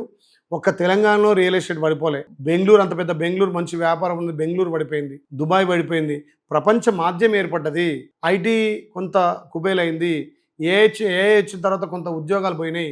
గతంలో ఐటీలో పనిచేసే పిల్లలకు నెలకు 4-5 లక్షలు వస్తే 1 లక్ష, నెలకు 1 లక్ష ఇన్స్టాల్మెంట్లో ప్లాట్లు కొనేది. కొంత వ్యాపారం ఉన్నప్పుడు కొంత ఇన్వెస్ట్మెంట్ ప్లాట్ల మీద పెట్టేది. ఆర్థిక మాధ్యమం ఏర్పడ్డది కాబట్టి ఒక తెలంగాణ కాదు, ఆంధ్ర చూడండి, ఇంకా వేరే రాష్ట్రాలు చూడండి, ప్రపంచవ్యాప్తంగా ఆర్థిక మాధ్యమం వచ్చింది కాబట్టి రిలేషన్ పడిపోయింది. కాంగ్రెస్ వచ్చాక రిలేషన్ పడిపోయిందని దుర్మార్గులు అంటారు. కానీ మన కాంగ్రెస్ పార్టీ ప్రజాపాలన 2023 డిసెంబర్ 7 తారీఖు వచ్చింది. కానీ 2022లోనే రియల్ ఎస్టేట్ పడిపోయింది. దీన్ని చూడండి. అందుకే గౌరవ ముఖ్యమంత్రి కూడా ఇక్కడ 4th సీట్ కానీ, హైదరాబాద్ డెవలప్ చేయడం కానీ, చుట్టుపక్కల ప్రాంతాల్లో ఇక్కడ హైదరాబాద్లో కంపెనీలన్నీ అవతలు ఉండాలి, ఒక 3 జోన్లుగా విభజించి తెలంగాణను భారతదేశానికి రోడ్ మోడల్గా ఇలా తెలంగాణ ప్రపంచ దేశాలతో పోటీపడంగా చూస్తున్నాడు. గతంలో వాళ్ళు జల్సాల కోసం, ఇదే కేటీఆర్ వాళ్ళంతా జల్సాల కోసం పోతే, మా ముఖ్యమంత్రి నిధుల కోసం పోయి దావూద్ లాంటి దేశాలకు, అక్కడ బయట దేశాలకు పోయి నిధులు తెస్తున్నాడు. ఎక్కడ కూడా రియల్ ఎస్టేట్ కాంగ్రెస్ వచ్చాం కాదు, కాంగ్రెస్ రాకముందుకే రియల్ ఎస్టేట్ కొంత కుదేలైంది. దానికి ఆర్థిక మాధ్యం కారణం. రైట్. మీ భార్య బీర్ల అనిత గారి పేరు మీద ట్రస్ట్ ఉంది, చాలా మందికి దానివల్ల దాంతో సాయం చేస్తారు అని విన్నాం. ఆమెను కూడా ఏమన్నా రాజకీయాల్లోకి తీసుకొచ్చే ఆలోచన? అంటే నేను 2018లోనే ట్రస్ట్ పెట్టినాం. ఆ ట్రస్ట్లో మా ఫ్రెండ్స్ కూడా ఉన్నారు. 9 ఫ్రెండ్స్ తోటి నాకు 9 సంఖ్య కలిసి వస్తుంది. అందుకే 9 తోటి ట్రస్ట్ పెట్టి తలా కొంత వేసి ఎక్కడైనా అంబులెన్స్ కానీ ఎవరన్నా పేదోళ్ళు చనిపోతే 10th డేకు బియ్యం కానీ, లేకపోతే వాళ్ళకి 5,000 సాయం కానీ, ఆడపిల్ల పెళ్ళైతే ఒక 5,000 సాయం కానీ ఇచ్చేది. నేను ఎమ్మెల్యే అయిన తర్వాత నాకు ఒక పోస్ట్ ఉంది కాబట్టి దానికి నా తర్వాత చైర్పర్సన్గా మా మిస్సెస్ పెట్టడం జరిగింది. వాళ్ళు కొంత సేవా కార్యక్రమాలు చేస్తున్నారు. డీలిమిటేషన్ అయ్యి మహిళా బిల్లు వస్తే తప్పకుండా వస్తుంది. మొన్న కూడా ఇంటర్వ్యూ మా మిత్రుడు అడిగిండు, నీ రాజకీయ వారసుడు అన్నారు. మా మిస్సెస్ వారసుడు రాదు కదా. మహిళా బిల్లు వస్తే ఆమెకు అవకాశం వస్తే జయిస్తా, లేకపోతే నా రాజకీయ వారసుడు నా బిడ్డ. ఎంబీబీఎస్ పూర్తి అయింది, పీజీ ప్రిపేర్ అవుతుంది, డాక్టర్ అవుతుంది, ఓ హాస్పిటల్ కట్టి ఆ సేవలు చేయిస్తా. రాజకీయాలు కూడా నా బిడ్డను తీస్తా. ఇంట్రెస్ట్ ఉందా రాజకీయాల్లో? తప్పకుండా. నాకంటే అగ్రెసివ్ ఉంటుంది. నాకు రోజు రాజకీయాలు సూచనలు సలహాలు ఇస్తుంది. డాడీ ఇట్లా చేయాలి, పేదవాళ్ళకి ఇట్లా చేయాలని బాగా యాక్టివ్గా పనిచేస్తుంది. ఓకే. మీ నియోజకవర్గంలో యువత హైదరాబాద్కి దగ్గరగా ఉండటం వల్ల రకరకాలైనటువంటి గాంజా లాంటి ఇతర మత్తు పదార్థాలకు అలవాటు పడుతున్నారు. వాళ్ళని కాస్త కంట్రోల్ చేయాల్సినటువంటి అవసరం ఉంది అని చెప్పేసి వినిపిస్తూ మీరేమంటారు? చాలా మా పోలీస్ మిత్రులు, మా డీసీపీ కానీ, మా యాదాద్రి ఎస్పీ కానీ, ఏసీపీలు, సిఐలు, ఎస్ఐలు చాలా హార్డ్ వర్క్ చేసి గతంలో ఉన్నదానికి ఇప్పటికీ చాలా డిఫరెంట్గా తీసుకొచ్చారు. ఎక్కడెక్కడైనా కొంత దొంగతనంగా కానీ ఎక్కడైనా చాటుమార్జాతో కూడా ఈ మధ్యనే చాలా ఛేదించారు. తప్పకుండా దాని మీద ఉక్కుపాదం వేస్తాం. మన గౌరవ ముఖ్యమంత్రి దాని మీద ఈగల్ అనే సంస్థను పెట్టి పెద్ద ఎత్తున దాడులు చేయించి దానికి బాధ్యమైన కఠిన శిక్షిస్తున్నాం. మా ఆలయంలో ఇప్పటికీ 80% కట్టడి అయింది. ఇంకొక 10-15% ఏమన్నా జరిగితే కూడా దాన్ని కూడా తప్పకుండా ఉక్కుపాదం పెట్టి, ఎందుకంటే యువత సన్మార్గం నడవాలి, యువత కోసం కొంత ఉపాధి కూడా కల్పించాలని అక్కడ ఇండస్ట్రీలు కూడా పెట్టాలని చూస్తున్నాం. యువత ఆ మార్గంలో పోకుండా తప్పకుండా చర్యలు తీసుకుంటాం. ఫైనల్లీ ఒక్కటి చెప్పండి, నెక్స్ట్ ఎలక్షన్స్లో మళ్ళీ బీర్ల ఐలయ్య గారు ఎంత ఓట్ల మెజారిటీతో గెలవబోతున్నారు? ఇందాక ఒకసారి చెప్పారు ఆల్రెడీ, మళ్ళీ ఒకసారి చెప్పండి ఆలోచించి. తర్వాత ఎందుకంటే రికార్డ్ అవుతుంది, మీరు కూడా అన్నారు రికార్డ్ చేసుకోండి అని, అవుతుంది ఆల్రెడీ. సో ఎంత పర్సంటేజ్ ఓట్లతో ఈసారి గెలవబోతున్నారు? ఎన్ని వేల? ఇంతకుముందు 50,000, ఈసారి ఎంత? అలాగే మీ ప్రభుత్వమే మళ్ళీ వస్తుందని ఖచ్చితంగా నమ్మకం ఉందా మీకు? 100% గత 10 ఏళ్ళు ధనిక రాష్ట్రంలో వాళ్ళు చేయని పనులు, సామాజిక తెలంగాణ, ఆర్థికంగా వెనుకబడ్డ తెలంగాణ ఉన్నా కానీ మేము ఇచ్చినటువంటి హామీలు, ఇయ్యనటువంటి హామీలు కూడా పేద ప్రజలకు అక్కరొచ్చేటివి. ప్రజాప్రభుత్వం ద్వారా చివరి బెనిఫిట్ వరకు చేరే విధంగా ఎక్కడ కూడా కొంత మిస్యూజ్ కాకుండా నేరుగా లబ్ధిదారికి పోయే విధంగా మా ప్రభుత్వం తీసుకుంది. కాబట్టి మా ముఖ్యమంత్రి, మా మంత్రులు చేసే ప్రజాపాలన, సంక్షేమ అభివృద్ధి దృష్టిని ప్రజలు ఆస్వాదిస్తున్నారు, ప్రజలు అనుభవిస్తున్నారు. తప్పకుండా ప్రజల ఆశీస్సుతోటి ప్రజాపాలన రెండవసారి తప్పకుండా అధికారంలోకి వస్తుంది.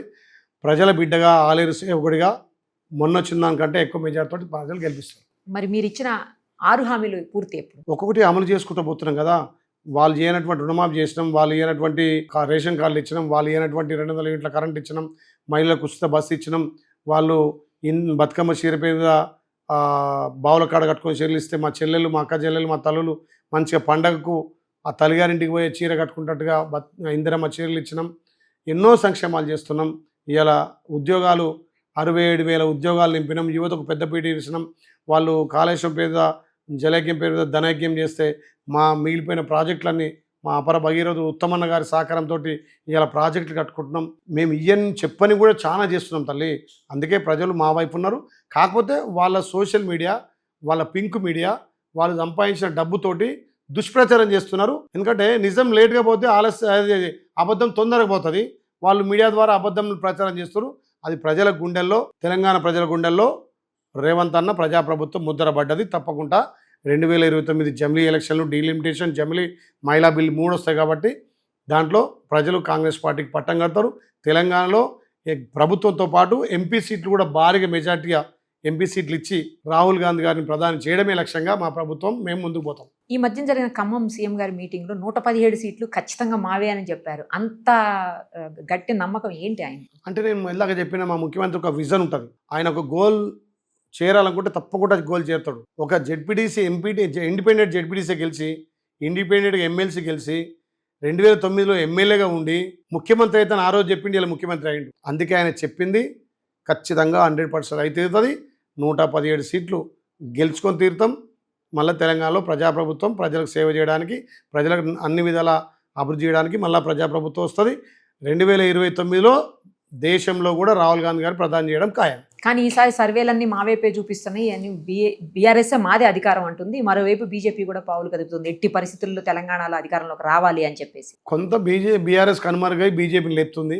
నేను మొన్న ఎప్పుడు కూడా చెప్తా ఉంటా, అసెంబ్లీ ఎలక్షన్లో 38 సీట్లతోటి గెలిచిన బీఆర్ఎస్ పార్టీ మరి పార్లమెంట్కి వస్తారు గుండు సున్నా అయింది. వాళ్ళ చీకటి ఒప్పందాలు, కేంద్రంలో బీజేపీని మళ్ళీ అధికారం తేవడానికి టీఆర్ఎస్ వాళ్ళు వాళ్ళ అవయవాలు దానం చేసుకొని 8 ఎంపీ సీట్లు గెలిచారు. 8 ఎంపీ సీట్లు అంటే మామూలు ఆషామాషి కాదు. అసెంబ్లీలో 38 బీఆర్ఎస్ వచ్చి ఒక్క ఎంపీ సీట్ గెలవలేకపోయారు. అంతెందుకు హరీష్ రావు పోటీ చేసిన సిద్దిపేటలోనే 1,00,000 మెజార్టీతో గెలిచినాడు, ఎంపీకి వచ్చే వరకు 1,00,000 ఉల్టా అయిపోయింది. అంటే ఎటువైనా నీ ఓట్లన్నీ బీఆర్ఎస్ పార్టీలకు షిఫ్ట్ చేశారు.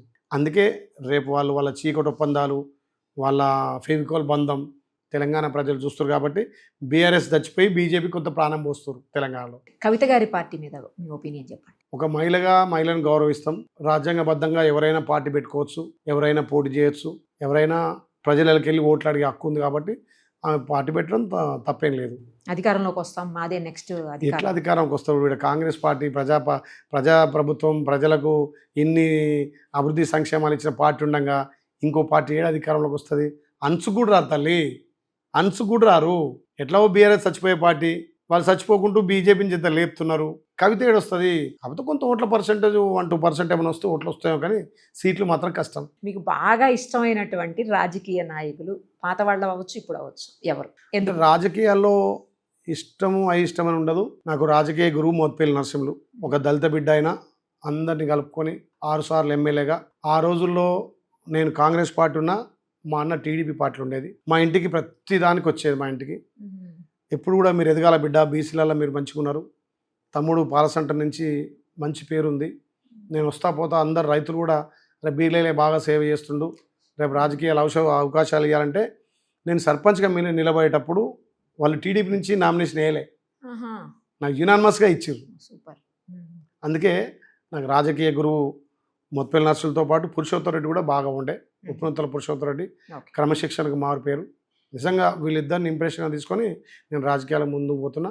ఇక ముఖ్యంగా ఇప్పుడు మా పెద్దన్న, నాకు అన్నిటికీ వెనుక ఉండి నడిపే కొమ్మటిరెడ్డి వెంకరెడ్డి గారు సొంత అన్న, ప్రభుత్వ పరంగా హామీ ఇచ్చి నేనున్న తమ్ముడు నువ్వు ముందుకెళ్ళని రేవంత్ అన్న భుజం తట్టి నా ఆలేరు డెవలప్మెంట్లో కూడా కీలకంగా ఉండు. ముఖ్యంగా అపర భగీరథుడు ఉత్తమన్న గత 10 ఏళ్ళుగా ముఖ్యమంత్రి చేయని పనులు, అప్పుడు ఎవరు కేసీఆర్ చేయని పనులు ఇలా గంధమల్లతో పాటు 8 చెక్ డ్యామ్లు, ఇలా 100 చెరువులు నింపడంలో ఆయన సహకారం ఎక్కువ ఉంది. కాబట్టి నేను ఏమన్నా అందరి సహకారం, సీతక్కని తీసుకొచ్చిన, సురేఖక్కని తీసుకొచ్చిన, అడ్లు లక్ష్మణ్ తీసుకొచ్చిన, తుమ్మల నాగేశ్వరరావుని తీసుకొచ్చిన, పొన్నం ప్రభాకర్ని తీసుకొచ్చిన. అంటే చాలామంది ఏమనుకుంటారు కాన్స్టిట్యూన్సీకి నేనే బాస్, నేనే మంత్రి, నేనే అన్నీ అనుకుంటారు. కానీ నేను కాన్స్టిట్యూన్సీ డెవలప్మెంట్ కోసం మా మంత్రులు అందరి సహకారం, అందరినీ కలుపు. మొన్న జూపల్లి కృష్ణారావుని తీసుకొచ్చిన, మా పొంగులేటి సీనన్న స్పెషల్గా 2 మీటింగ్లు పెట్టించిన ఇంద్రమిల్ల కోసం.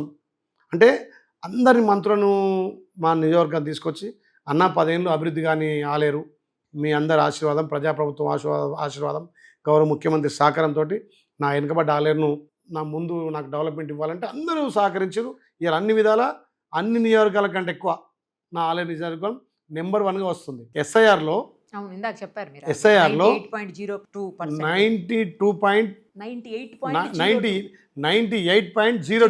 చెప్పారు ఇందాక. అది నిన్నటి వరకు రిపోర్టు. నిన్న మధ్యాహ్నం 1 గంట రిపోర్టు. నిన్న మా మంత్రి గారి తోటి మీటింగ్ పెట్టించిన ఎస్ఐఆర్ మీద. ఇప్పటికీ 40-50 మీటింగ్లు ఎస్ఐఆర్ మీద పెట్టిన.